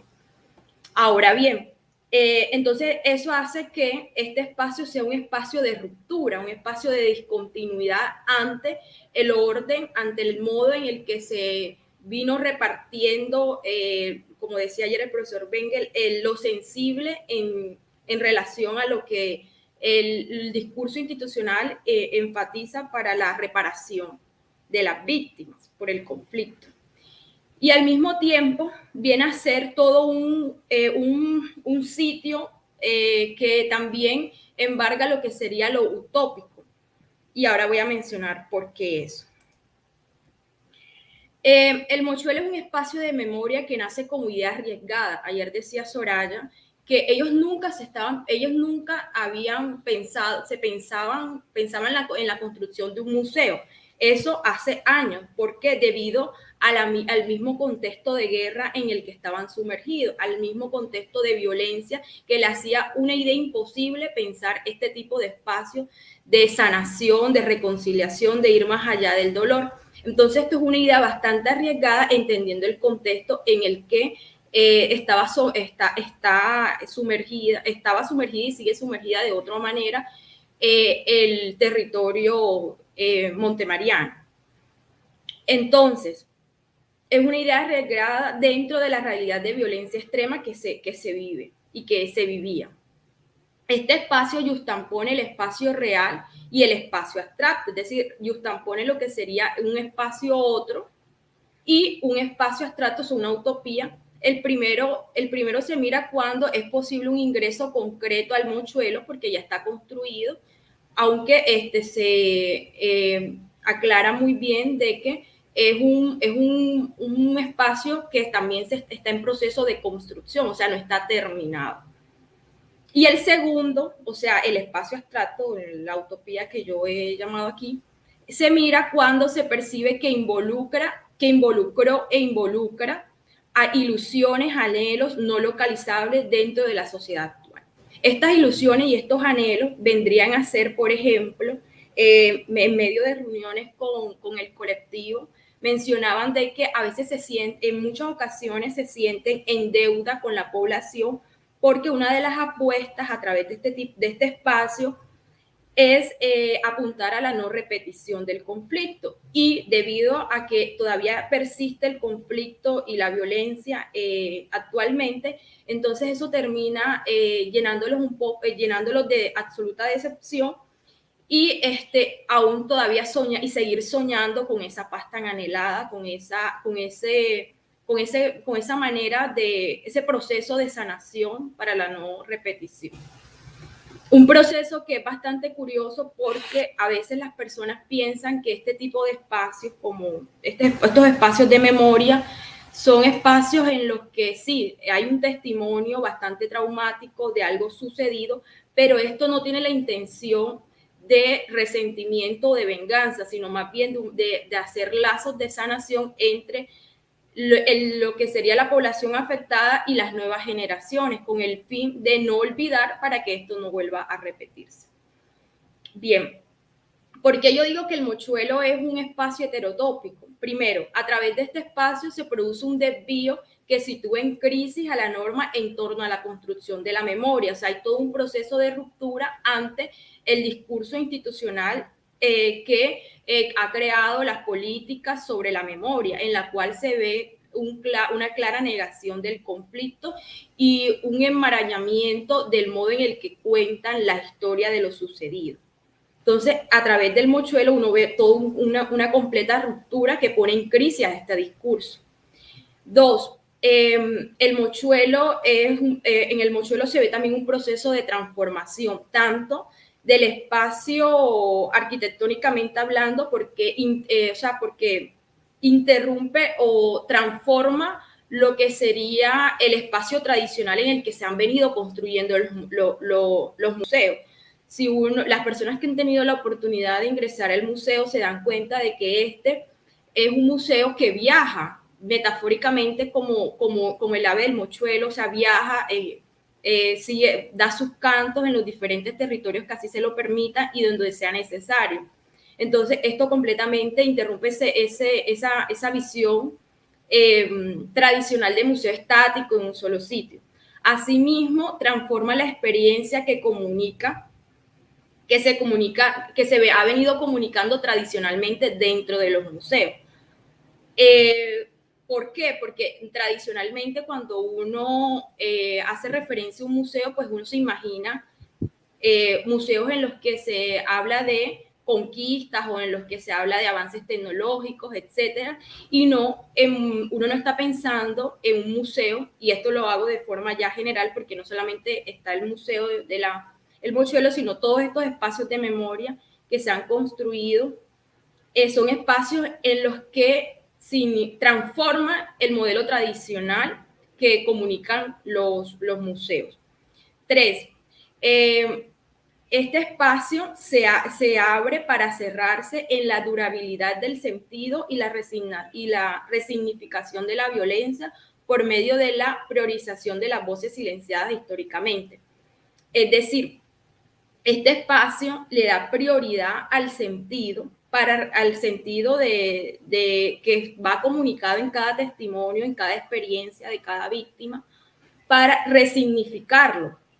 ¿En qué sentido? En el no quedarse simplemente en lo sucedido, sino apostarle a un proceso de sanación y a un proceso de no repetición. Y esto lo hace a partir de las voces más silenciadas históricamente, que serían las víctimas por el conflicto, pero también resulta interesante los espacios que brinda el museo y la prioridad o la participación que hay en torno a la voz femenina, porque sabemos que las víctimas han estado rezegadas, pero las mujeres aún más lo han estado históricamente. Entonces, el museo trata busca con sus diferentes lógicas alzar la voz de estas víctimas que en últimas han estado doblemente silenciadas históricamente.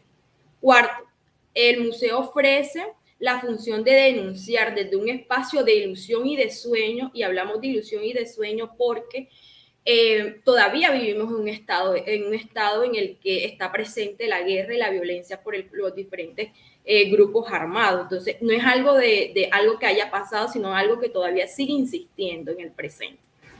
Entonces, denuncia desde un espacio de ilusión, desde anhelo, desde sueño, lo enmarañado y mal organizado que está la realidad que se ha construido alrededor de la violencia por el conflicto armado. Entonces, esto quiere decir, aquí lo que quiero decir es que sin ninguna duda, escuchando las diferentes intervenciones que se han hecho, el museo, las diferentes intervenciones, el museo, al igual que muchos otros espacios de memoria que tienen en común esta misma lógica del museo, denuncian la manera institucionalizada en la que se está reparando y en la que se está construyendo la memoria, porque es una manera frívola de construcción de memoria y no en un verdadero sentido, que sería el que hacen estos espacios al margen, que no tienen ninguna otras intenciones más que la misma sanación y la búsqueda del no olvido y la reparación, para la reparación. Bien. Entonces, se puede manifestar que el mochuelo como emplazamiento heterotópico caracterizado por conservar recortes del tiempo a través de sus memorias ofrece la posibilidad de desdibujar los límites reales del tiempo en relación con no dejar al olvido procesos y efectos del acontecer interrumpido de la historia. Bien, entonces Michel Foucault, cuando uno lee el tema de las heterotopías en Foucault, él menciona, por ejemplo, de que estas heterotopías se caracterizan, sí, por ser espacios absolutamente otros, pero ¿qué los hace espacios absolutamente otros? El envolver, el comunicar experiencias que no están, que interrumpen, que no están en el marco normal de la sociedad, eso.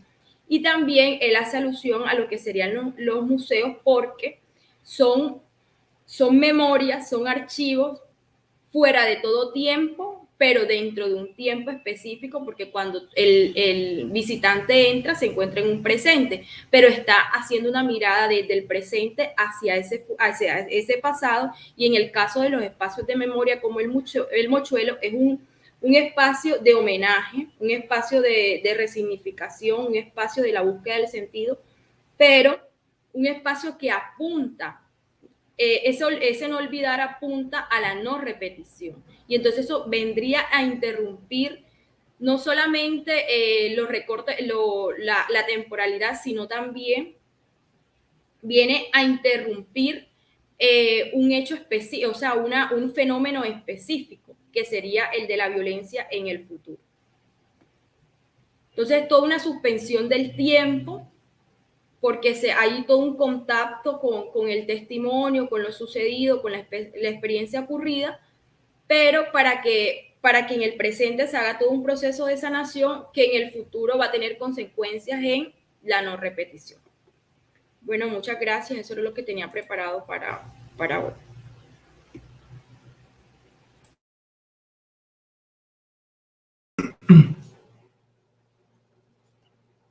Bueno, muchas gracias, Sara, por esa presentación tan interesante a propósito de ese vínculo, de esa ocurrencia entre las heterotopías que en algún momento presenta Foucault y vincularlo con el caso que nos convoca, que nos concierne, que es el Museo Itinerante de la Memoria del Mochuelo. Bueno, ahora vamos a dar paso para algunas preguntas del público.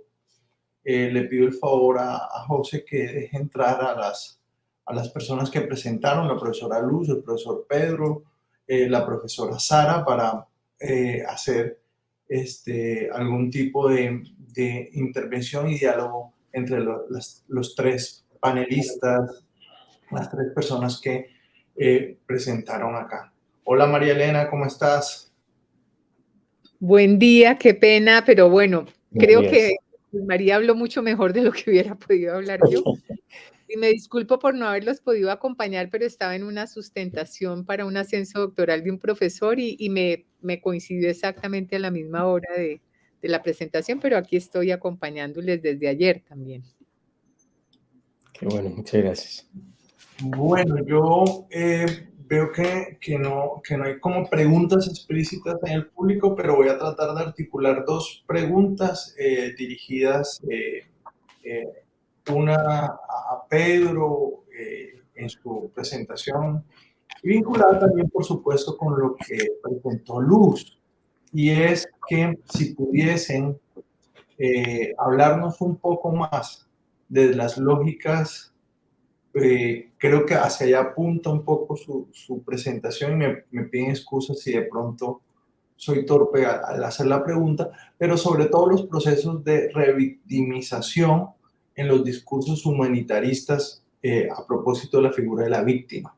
Si pueden hablar un poco más de eso, cómo están pensando ese asunto, y sobre todo cómo lo pueden pensar a propósito de lo que es nuestro, digámoslo así, campo de diálogo, círculo de la palabra, que es el mochuelo mismo, ¿no? Y, por supuesto, la profesora María Elena, si escucha algo y cree que puede meter la cucharada, intervenir, bienvenida. Y me gustaría hacerle una pregunta a Sara en particular, no por algún tipo de discriminación, sino porque los temas me parece que se pueden organizar así, y se vincula un poco con este día del espacio de la heterotopía, que en algún momento presenta Foucault. Me llamó la atención que tú presentas ese otro espacio, ese espacio que irrumpe, pero estás muy centrada en el futuro. ¿Podrías contarnos algo sobre también cómo ese otro espacio, ese espacio que también tiene una imposibilidad, se vincula también con lo que ocurrió, con lo que se narra ahí, con lo que acontece en un dispositivo estético, un dispositivo de imágenes, sonoro, que además va viajando de pueblo en pueblo en Montes de María, que hace sus vuelos, los vuelos del mochuelo, y cómo ese museo se vuelve precisamente eso que tú propones, como un espacio otro, un espacio totalmente heterotópico. Sí, sí. Bueno, le doy la palabra entonces al profesor Pedro y a Luz, y vuelvo y luego, si la profesora María Elena quiere intervenir, adelante, y luego a Sara. ¿Arranco? Bueno, no, mira, pero nosotros venimos junto con Italia y Luz, trabajamos estamos todavía en ese proceso de un trabajo sobre humanitarismo. Digamos que estaría como muy relacionado con esta pregunta, pero digamos, yo quiero resaltar antes una cosita, y es los asesinatos, las desapariciones. Muchas de estas, la gran mayoría de hecho, se hicieron o se ejercieron sobre personas que venían participando de alguna organización comunitaria, que tenían cierta titularidad en las comunidades, cierto reconocimiento, y que de alguna manera, por su actividad y su criticidad, su apertura y su discurso, representaban una amenaza contra alguien de estas fuerzas. Entonces, al golpearlo a él, no solo lo golpean a él o a ella, sino también a la organización que representan, la organización comunitaria, territorial o lo que fuera. Hay un proceso de revictimización cuando las personas que quedan y que participaban a lo mejor de estas organizaciones, por ejemplo, son maneras de revictimizar. Estas organizaciones terminan desbaratadas, discutiendo o peleando por los recursos que llegan. Entonces veíamos cómo en la zona, por ejemplo, específicamente en los Montes de María, una zona muy intervenida por ONGs, y en ese exceso de intervención, pues empiezan a darse ciertas discusiones y divisiones por los recursos de los distintos proyectos. Eso es una manera de revictimizar, ¿sí? Otra manera de revictimizar es simple y llanamente ocultando, y lo que decía de alguna manera, por medio de la ley y por medio de los mismos discursos negacionistas y otro montón de modos del discurso, la posibilidad de que la persona fuera reconocida y reparada. Este ocultamiento o invisibilización de la víctima es una manera indudablemente de revictimizar. Porque si a vos te mató un grupo X que de alguna manera cohabitó con el Estado, eso pasó, pues muchos somos testigos de eso, pero que los victimarios reales, esas fuerzas oficiales, nunca van a ser reconocidas como victimarios, entonces yo tampoco voy a ser reconocido como víctima. Eso es otra manera, pues una manera muy clara y muy explícita de revictimizar a la persona. Hola, bueno, Jaime, con respecto a la pregunta sobre humanitarismo y revictimización, pues sí, de hecho cuando tratamos el tema de humanitarismo lo podemos tratar en clave biopolítica para hablar que el humanitarismo en realidad es una política alrededor, digamos, una política no entendida desde el Estado, sino de estas organizaciones no gubernamentales, pero que es una política que va hacia o se enfoca en las vidas que están en riesgo, ¿no? Precisamente estas vidas que quedaron en riesgo o que se llaman, digamos, los sobrevivientes. Pero lo que se pone en cuestión precisamente es cómo el humanitarismo puede debilitar la agencia política, ¿no? De las víctimas, y en esos procesos que hablábamos desde ayer y que hemos estado hablando, que se dan en los museos, que se dan en los territorios y que van hacia la resistencia, hacia las nuevas construcciones de ciudadanía, a reconocerse las víctimas como ciudadanas, como aquellas que fueron vulneradas sus derechos y que en realidad que se puso en cuestión o quedaron eclipsados sus derechos por el tema de la violencia. Pero lo que preocupa del humanitarismo, lo que nos lleva a la revictimización, y fueron un concepto que traje y que a veces es muy utilizado, digamos, en el tema de la política pública para presentarnos la manera como la víctima sobrevive, ¿no? Y es el tema de la resiliencia, o sea, poner en cuestión el tema de la resiliencia, porque más bien allí, pues la víctima sobrevive como sea, con lo que tenga para sobrevivir, pero nunca hay un reconocimiento real, no hay un reconocimiento de sus derechos ni de esa gestión de resistencia, y aparece como un sujeto o una subjetivación, un estilo de subjetivación económica que le tocaba hacer a ella misma para poder vivir, pero nunca reconocida como víctima o simplemente como una cifra o reconocida como, no, mira, ha logrado sobrevivir, ha logrado montar tal empresa, ha logrado montar una tiendecita, pues entonces en ese sentido, pues el humanitarismo eclipsa la vida de la víctima, ¿no? Y la deja en riesgo, o sea, porque cuando hablamos de resiliencia, siempre es una vida en riesgo que busca gestionarse a sí misma, cómo logra salir de allí. Entonces, bueno, le doy la palabra también a María Elena, que ha construido un poco estos conceptos conmigo. Desde hace rato que queremos leer, pues, este tema de reparación de víctimas en clave biopolítica, y que por asuntos de nuestras investigaciones nos encontramos una vez a través del Laboratorio de Biopolíticas de Chile y hemos venido trabajando desde el año pasado. María Elena, te doy la palabra. Muchas gracias. Muy brevemente, como digamos relacionado con esto y complementando pues, la excelente presentación de Luz, como digo que la hizo mucho mejor de lo que hubiera podido decir, quisiera como dar de pronto dos, y sobre todo con este tema de la resiliencia, que me parece que es bien problemático.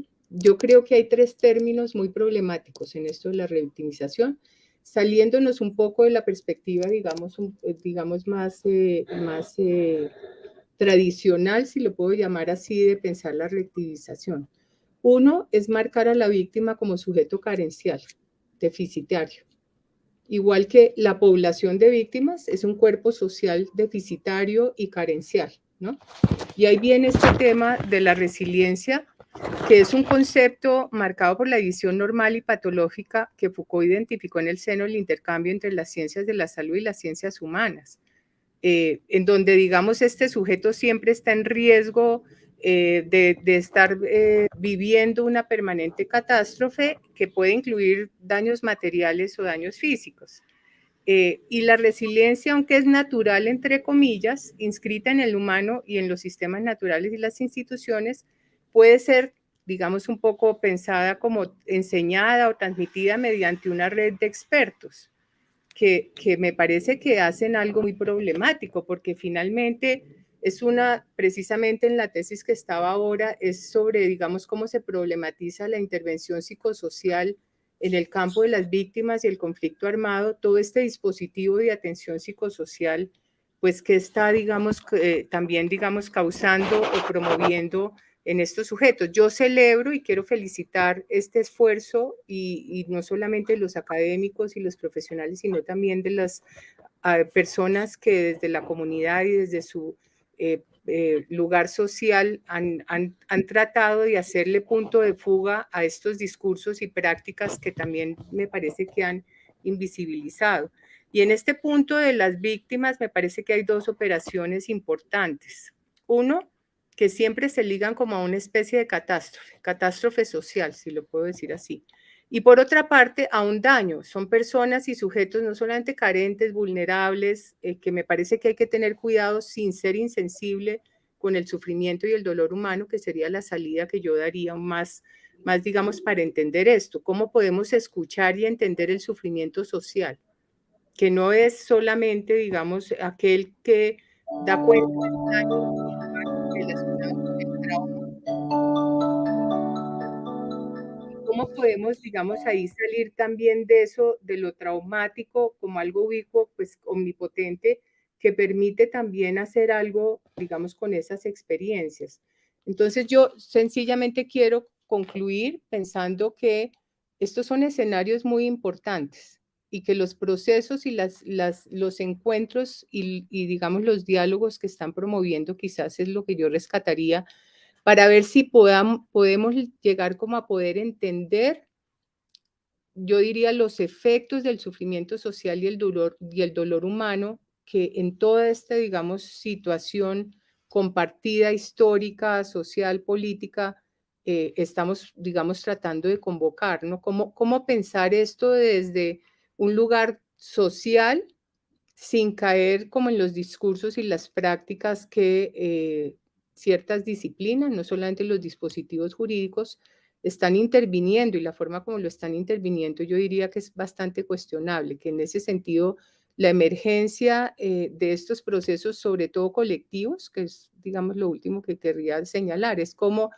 uno ve que los dispositivos generalmente han roto más los vínculos sociales, la posibilidad de hacer agencia colectiva o comunitaria. Y me parece que ahí en esto se está rescatando el escenario del encuentro, no solamente el círculo de palabra, sino de poder construir un vínculo y un vínculo distinto, no como un sujeto carente, marginado, periférico, traumatizado, vulnerable, pobre, y todas las categorías y atributos que se les están incluyendo, sino como pensar, digamos, unos procesos compartidos que ayudan desde los distintos escenarios, incluyendo los académicos, como a entender este tema del sufrimiento social y el dolor humano. Gracias. Muchas gracias, profesora. Gracias, Elena. Le damos entrada a Sara. Bueno, respondiendo un poco y puntualizando en algunos aspectos que de pronto se me pasaron, respondiendo entonces en este caso a Jaime. El mochuelo, ¿por qué el mochuelo como un espacio heterotópico? Cuando primero, y siguiendo y a partir de las definiciones y uno haciendo asociaciones interpretativas entre lo manifestado por Foucault cuando habla de este concepto y lo que ya es propiamente el mochuelo, uno viene a entender primero de que este espacio de memoria, al igual que muchos otros que manejan esta dinámica de ir contra, de neutralizar el modo en el que se está construyendo la memoria desde las instituciones, en donde hay unas negaciones de lo ocurrido. Todos estos espacios, al igual que el mochuelo, pero haciendo en este caso énfasis aquí en el mochuelo, uno ve de que es un espacio que en últimas termina siendo un espacio que como donde la memoria se presenta de manera clandestina, no podría decir, ante lo oficial, ante el discurso oficial. Es un espacio en el que hay una lucha contra el modo en el que quieren imponer esta experiencia de la violencia. Es una constante lucha tanto del presente como lo va a ser a modo de futuro, porque esto no solamente es algo que termina aquí y ahora, sino que es algo que se proyecta a futuro. También es un territorio, un espacio emocionalmente diferente, porque no solamente, bueno, lo narra, sino que también involucra emociones totalmente diferentes a las comunes, a las que normalmente se ven en la sociedad, tanto con la relación del tema del conflicto o como normalmente las personas se desenvuelven en sociedad. O sea, cuando uno entra a este espacio, hay todo un campo emocional diferente, o sea, hay todo unas modificaciones en lo emocional, en lo que se está sintiendo, normalmente en las actividades diarias o comunes. Entonces, este proceso, este espacio, impugna, neutraliza, es un espacio que desafía los espacios comunes, que en este caso, como he insistido, vendrían a ser esos espacios que se quieren construir al margen del verdadero, lo que uno llamaría el verdadero sentido del pasado o de lo ocurrido. Mostrando entonces así una especie de ruptura en donde hay una descontinuidad del conflicto, que a esos que apuntan. Estos espacios de memoria apuntan a la discontinuidad del conflicto, a hacer ruptura del conflicto, ¿sí? De la violencia, y también, porque es violencia también el hecho de negar lo ocurrido. Entonces, ahí también se muestra todas estas características de neutralización, de desafiar, de interrumpir la regla natural, los espacios naturales, los espacios comunes, los espacios que quieren mostrar como verdaderos, o sea, como lo han organizado de manera como la verdad, y así. Entonces, todo un espacio de resistencia, como muy bien lo han mencionado aquí, un espacio que resiste precisamente a ese discurso y a esa manera como se ha venido repartiendo y construyendo la memoria. Gracias.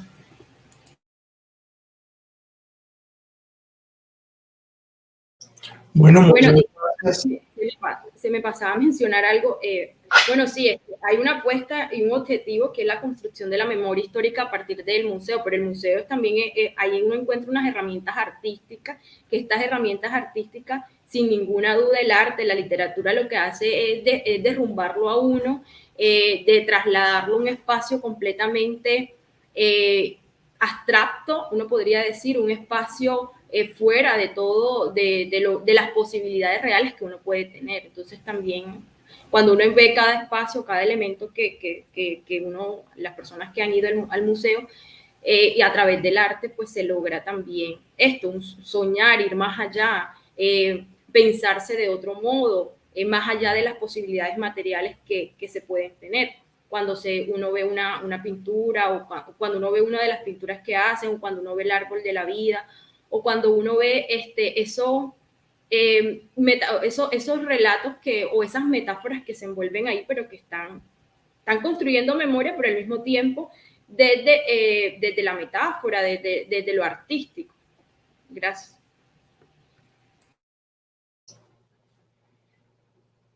Bueno, muchas gracias, Sara, también por eso último que has traído, que es el corazón mismo del mochuelo, que es este árbol de la vida en el cual, a modo de hojas y en las ramas, aparecen los nombres de si no estoy mal, de más de 900 víctimas del conflicto armado en Montes de María, y que va a seguir creciendo. Yo quisiera hacer una última pregunta a los cuatro, y es, ¿cómo piensan la difícil relación entre los mecanismos del poder estatal, o sea, este poder biopolítico, humanitarista, en lo que alguno desde un lenguaje más institucional se llama políticas públicas, y en relación con el momento preciso que estamos viviendo, en el cual hay unas instituciones estatales que ni siquiera, me perdona la profesora Luz y la profesora María Elena si de pronto trasguedo la presentación que ustedes hacen, pero un Estado que ni siquiera promueve la vida, es un Estado que ni siquiera está promoviendo la gestión de las estadísticas y la promoción de lo viviente, sino que de hecho es un Estado que, como lo vimos hace 2 semanas, bombardea a niños y a mujeres embarazadas.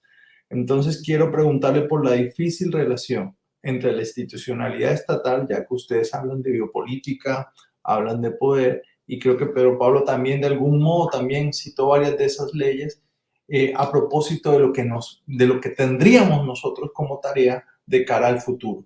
Es decir, cómo pensamos unas instituciones en relación con las víctimas, en relación con el ejercicio de memoria, de cara al futuro inmediato, de cara a un momento en el cual sabemos que, por ejemplo, la JEP se le está acabando sus términos, sabemos que la Comisión de la Verdad le quedan solo unos meses. ¿Cómo ven ustedes eso? ¿Cómo ven el momento álgido en el cual el Centro Nacional de Memoria se va a acabar para darle paso a un gran Museo de la Memoria Nacional? ¿Cómo han visto o atisban ustedes varias de esas problemáticas en la difícil relación entre la institucionalidad estatal y el trabajo que se hace de memoria en relación con las víctimas y los sobrevivientes?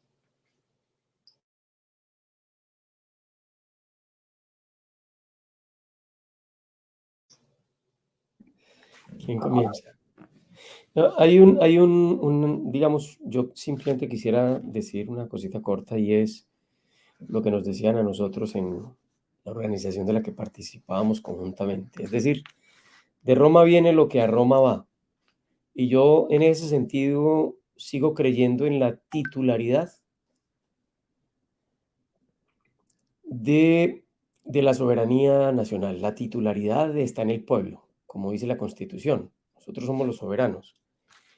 Y entonces son las comunidades organizadas quienes tienen que exigir, diseñar y que sus representantes que están en el gobierno, que son los empleados nuestros, de alguna manera, pues la idea es que aprendan cada vez más a escuchar y me parece que ganar en mayores espacios de democracia, aumentar la capacidad democrática del Estado, es lo que urge, pero que los proyectos, los vacíos que se resolverían con los proyectos, tienen que ser manifestados y peleados por las mismas comunidades. Entonces yo sí creo que el sujeto histórico que hace evolucionar la democracia del país son las mismas comunidades.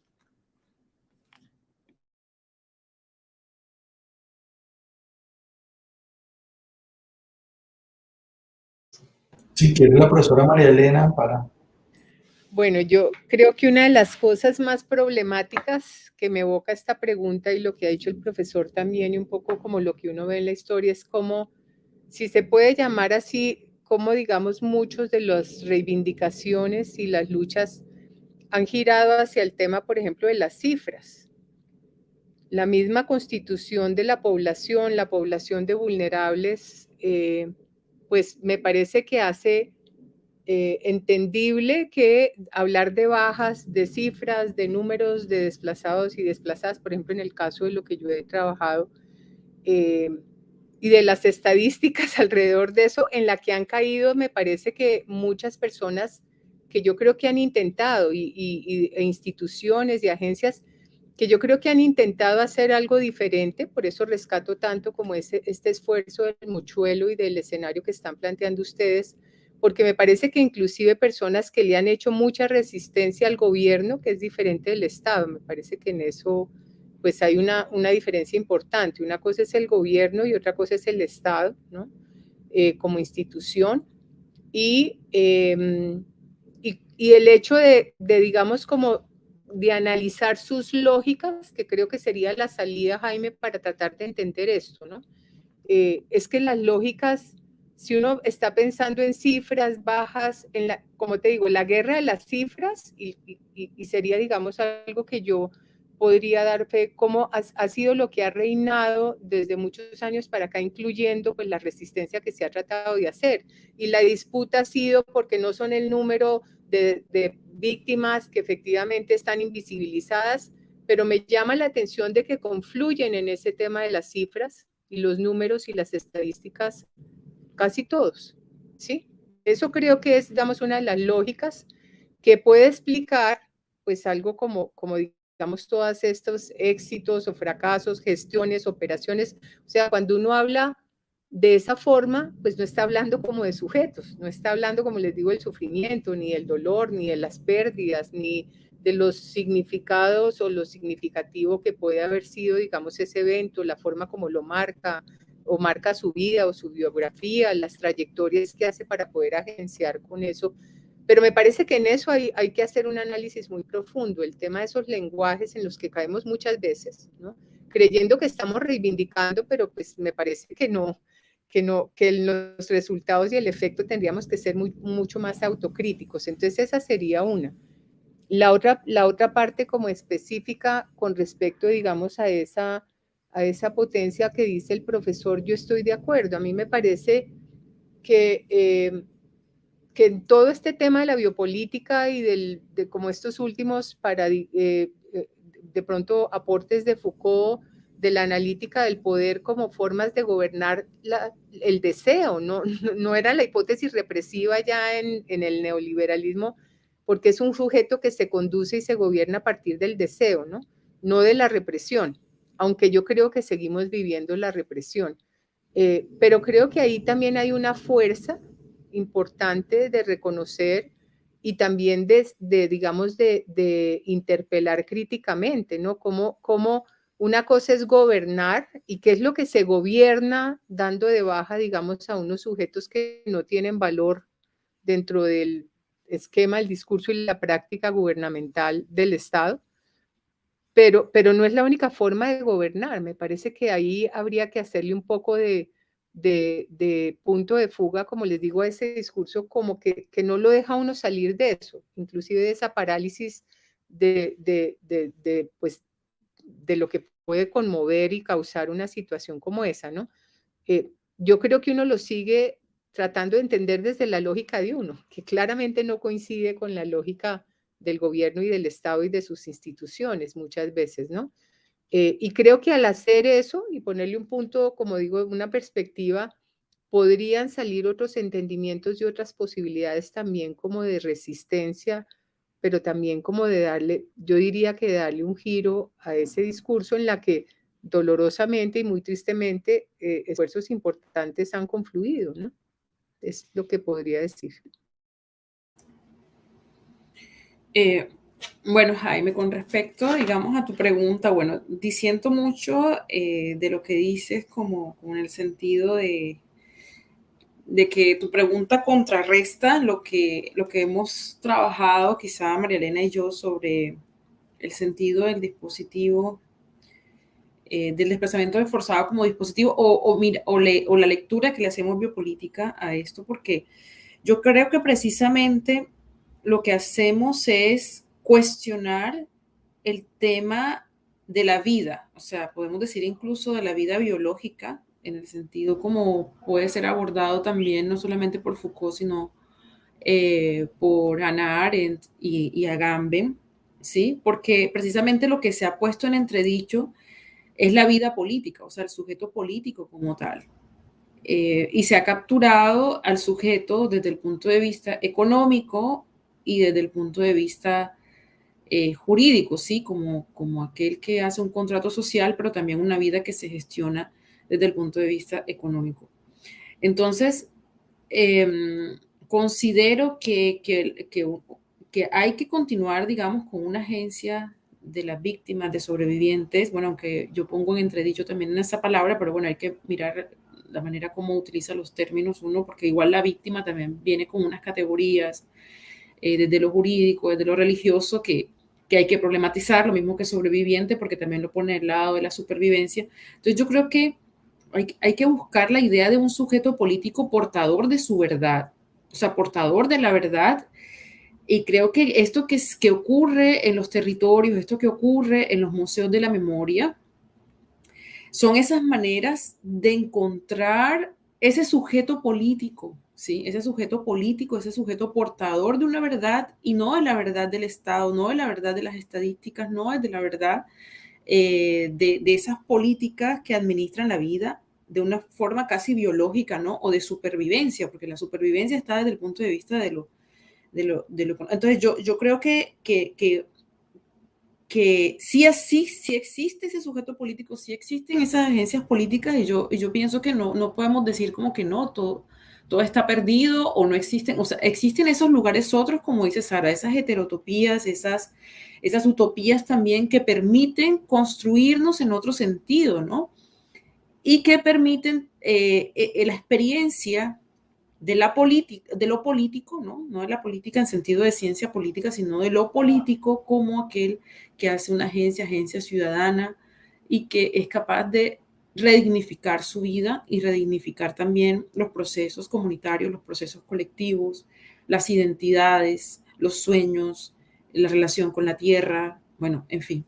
Entonces yo creo que por eso estamos aquí también, ¿no? Porque este espacio mismo es un espacio heterotópico que nos permite hablar de otros discursos, de otras verdades, de subjetivaciones políticas que quizás en el discurso oficial no aparecen. Entonces por eso también celebro mucho este encuentro que estamos haciendo, porque creo que hay unas voces que no solamente es de la academia, sino también voces que vienen de los territorios, voces de los museos, voces que hemos también encontrado en el camino y que han permitido que podamos pensar ahora la problemática en otros sentidos y darle nuevos sentidos también a lo que significa el conflicto armado y sobre todo la práctica de la verdad y la verdad que viene de lugares otros.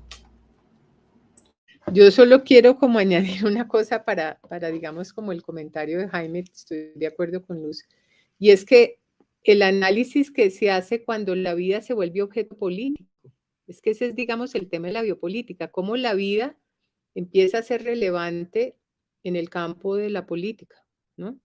De la política pública, o sea, aumentar la vida, garantizar el bienestar, incrementar la salud, la producción, pero un poco como que no es, digamos, como una crítica despectiva, ni tampoco que está asumiendo una posición, sino una lectura que se puede hacer en la lógica de cuándo y cómo la vida se vuelve un objeto de la política, de la gestión política, ¿no? Y creo que eso es bien importante porque desde los años 80 la vida empieza a ocupar, y con lo que tú dices también, ¿no? Mejorar la vida, aumentar la salud, incrementar la potencia, y todo esto va girando como a una especie, sobre todo en Colombia, de tasación de cuánto vale la vida, que creo que da cuenta de por qué uno puede tasar la vida de unas personas sobre las otras, ¿no? Unas vidas valen más que las otras, sería, digamos, como un efecto de esto que tú preguntas. ¿Y por qué unas vidas valen más que otras? Sería la pregunta, digamos, que uno podría empezar a indagar y a interpelar, ¿no? Ok, bien. Yo creo que la mayoría de respuestas que podría dar ya las han venido dando los demás profesores, pero haciendo alusión o enfatizando desde lo que he venido trabajando, y como decía pues la profesora Luz y la profesora María Elena, el hecho de que estén estos espacios como el Mochuelo, el hecho de que esté este espacio en el que estamos ahora mismo, en donde nos estamos reflexionando de una manera crítica, estamos problematizando, estamos impugnando, estamos desafiando lo que han impuesto, ¿no? Lo que han diseñado en torno a lo que sería la experiencia y la manera como se debe expresar o cómo se debe narrar la experiencia de la violencia.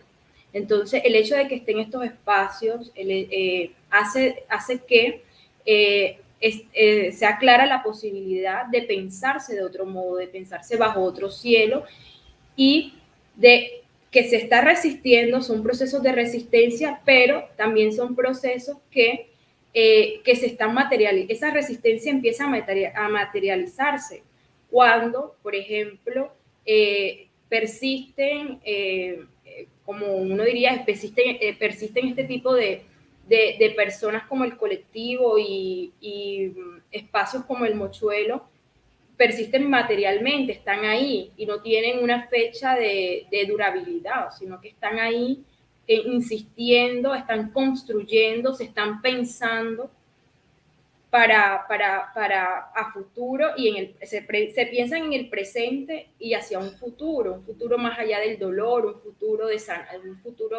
en el que se haya sanado, pero que este proceso de sanación no implique un olvido de lo sucedido.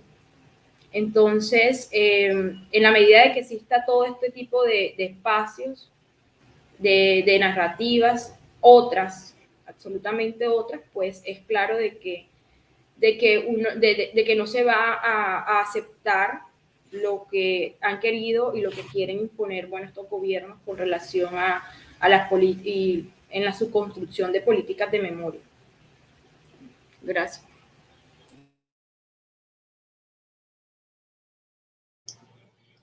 Bueno, creo que entró hace un instante quizás el profesor William, no estoy seguro, estaba intentando ingresar. Hola, profe William, ¿cómo está? Qué grato saludarlo. Tiene el micrófono muteado. Ya, creo que sí, ya. Buenas tardes a todos, a todas. Disculpen mi Bienvenido. torpeza tecnológica. No, he estado escuchando con mucha atención el panel y este panel y el anterior. Y no puedo dejar de pensar en la tarea que viene con el nuevo gobierno, sea del tipo que sea. Superar el negacionismo y, digamos, esta deslegitimación profunda en la que está actualmente el Centro Nacional de Memoria Histórica, implica, me parece, grandes tareas en términos de la reconstrucción de la política pública de la memoria en Colombia. Desde la perspectiva de los 4 panelistas y entendiendo pues que cada uno de ellos tiene un lugar de enunciación diferente, ¿cómo creen que deberíamos acoger estas tareas, digamos, desde la Alianza Colombiana de Museos, desde la Maestría en Museología y desde otros, digamos, redes profesionales y redes de museos? Hemos estado, digamos, hablando sobre el museo incansablemente. Esta es otra forma, creo yo, de hablar sobre el museo, sobre el Museo Nacional de Memoria, sobre el Centro Nacional de Memoria, sobre, digamos, que es la institución sobre la que va a recaer esa política pública de la memoria.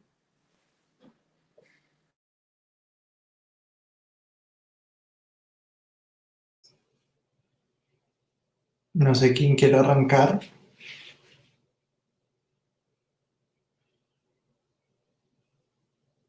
Bueno, eso que nos presenta, o la pregunta o el desafío que nos lanza el profesor William López, sí que verdaderamente es un desafío porque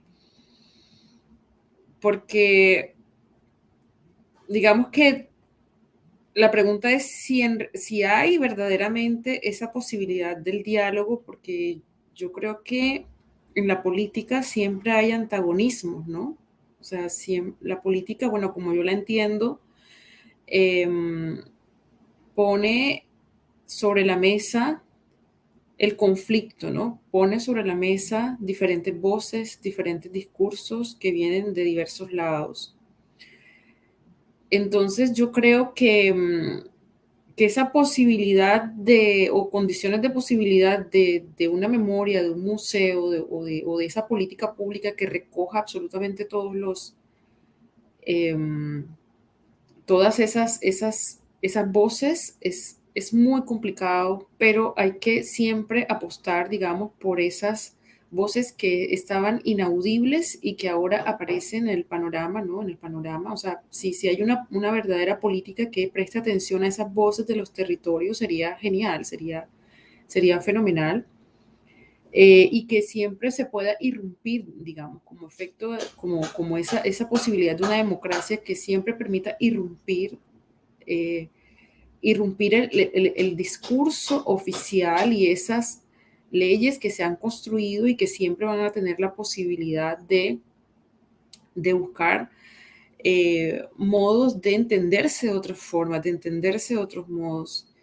Entonces yo creo que vamos a estar siempre en una reconstrucción, ¿no? Una reconstrucción de la memoria en Colombia. O sea, no hay algo que podamos decir que es acabado, pero yo creo que la posibilidad, sí, de este nuevo gobierno que se avecina, sea del lado que sea, es que le dé cabida a esas voces de los territorios y a esa memoria y a esa, y que se pueda construir la política pública de verdad de cara a lo que la gente y los territorios quieren, necesitan y que hagan parte de unas identidades negadas, digamos, desde sistemas decoloniales, ¿sí? Negadas desde la colonialidad, desde género, desde muchas voces que no han podido estar ahí presentes en la política pública. Ahí, pues bueno, yo creo que, y aquí me metería yo, pues, no sé si en camisa de 11 varas, pero sí, digamos, como en terrenos ajenos, porque me parece que ustedes que saben de museos, los que trabajan en eso y que ha habido, digamos, unos acercamientos bien interesantes y a partir de esta experiencia, de esta cercanía con el museo itinerante y con usted en Fama y demás que lo conocen. Y me parece que hay cosas que se constatan, digamos, hay certezas. Como todo esto se cruza con la estética y la pedagogía, podemos confirmar que no puede haber una univocidad. Entonces, que lo que hay que generar, digamos, en términos de conciencia tanto por parte del gobierno, y que, bueno, yo, pues sea quien sea, pero con tal de que no haya negación de la memoria y negación de las víctimas y negación del conflicto, que es la negación de todo lo demás, puede estar una persona medianamente decente que reconociendo la no univocidad, digamos, y la no titularidad por parte del Estado de las distintas visiones, experiencias y verdades, se puede, digamos, llegar a ciertas cosas buenas, a buenos, digamos, alcances, unos buenos logros en estos términos. Lo digo es porque insisto en la experiencia estética, insisto en que no hay un solo sentido, no hay un solo significado, las memorias son diversas, vivimos en un país en el que el conflicto ha tenido víctimas de parte y parte y aún esos victimarios tienen familiares, dolientes, gente que también quiere rescatar memorias. Y me parece que indudablemente nos enriquecería mucho. Y me parece que ayer, por ejemplo, en la presentación que se hacía en la primera jornada con las personas que trabajó Sora allí de los Montes de María, hay unas experiencias de acercamiento con otras miradas bien interesantes, otras historias que se acercan y me parece que que hay que ganar es en ese sentido. Romper la univocidad, romper una voz oficial y decir, mire, hay un abanico de experiencias, hay un abanico de posibilidades, hay un abanico de muestras, hay un abanico de sentidos, porque la memoria posibilita eso. Y me parece que los museos y el Museo Nacional de Memoria debe permitir eso.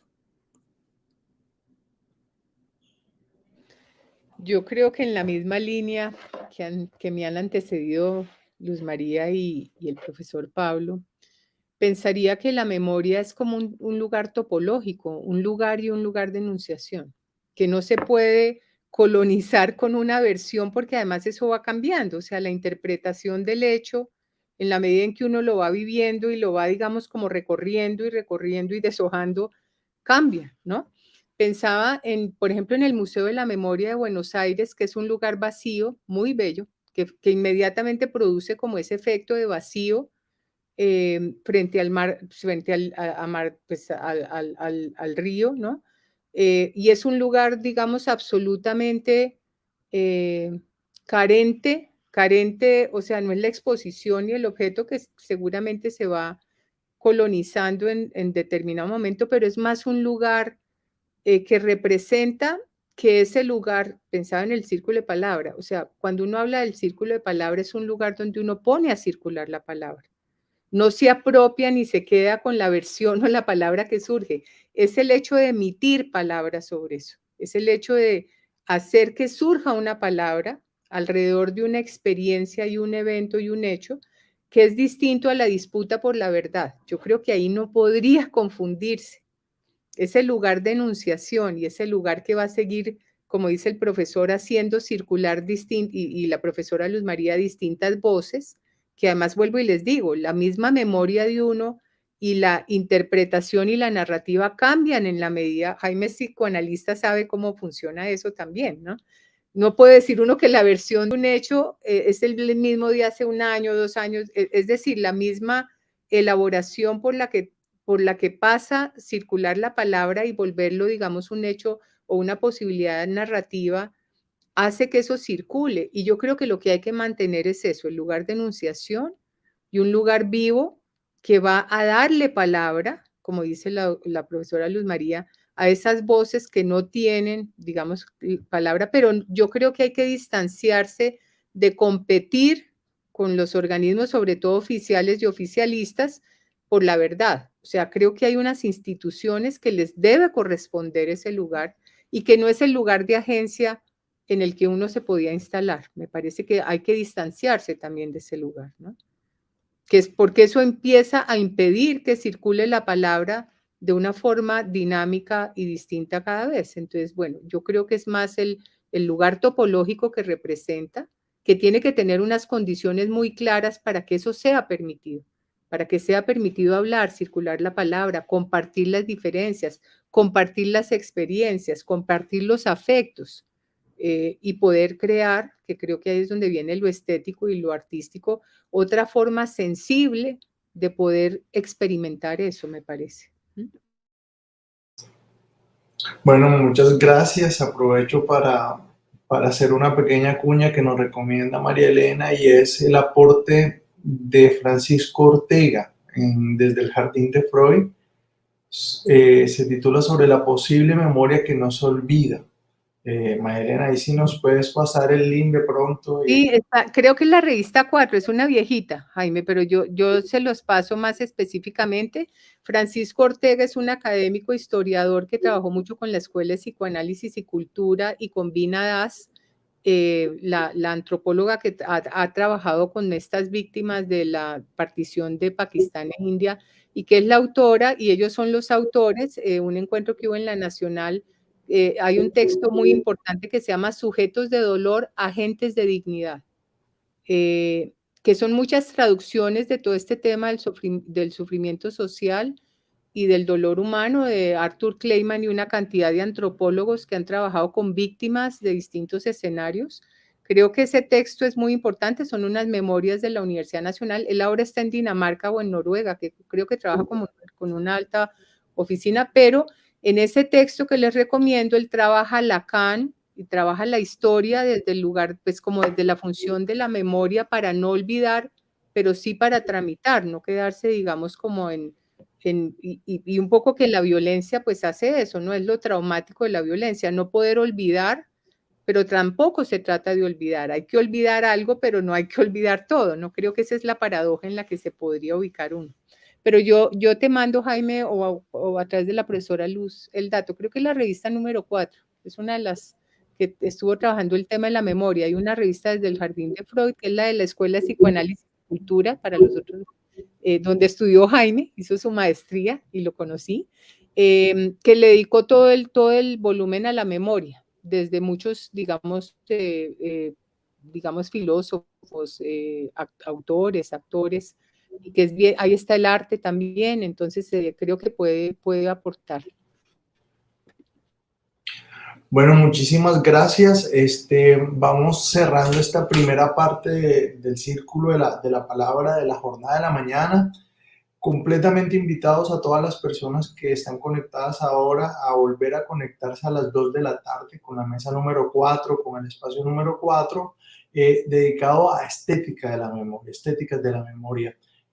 Van a estar ahí en ese espacio ahorita a las 2, Jesús Batista Llamas, Carmen Viveros, Johan Rapoport, Camilo Pérez, Carolina Hernández Parra, Faruk, Calderón, y Daniel del Toro, y además habrá un círculo de la palabra. Entonces, completamente invitados ahorita a las 2 de la tarde a seguir conectados. Lo chévere de estos espacios es que no se cierran, sino que precisamente están abiertos para seguir con el diálogo, la conversación y la reflexión. Entonces, muchas gracias, profesora Luz, muchas gracias, María Elena, muchas gracias, Pedro Muchas Pablo. gracias a todos y a todas. Muchas gracias. Nos vemos. Muchas gracias. Que estén muy bien. Bienvenido a un nuevo contenido de Uninorte Co.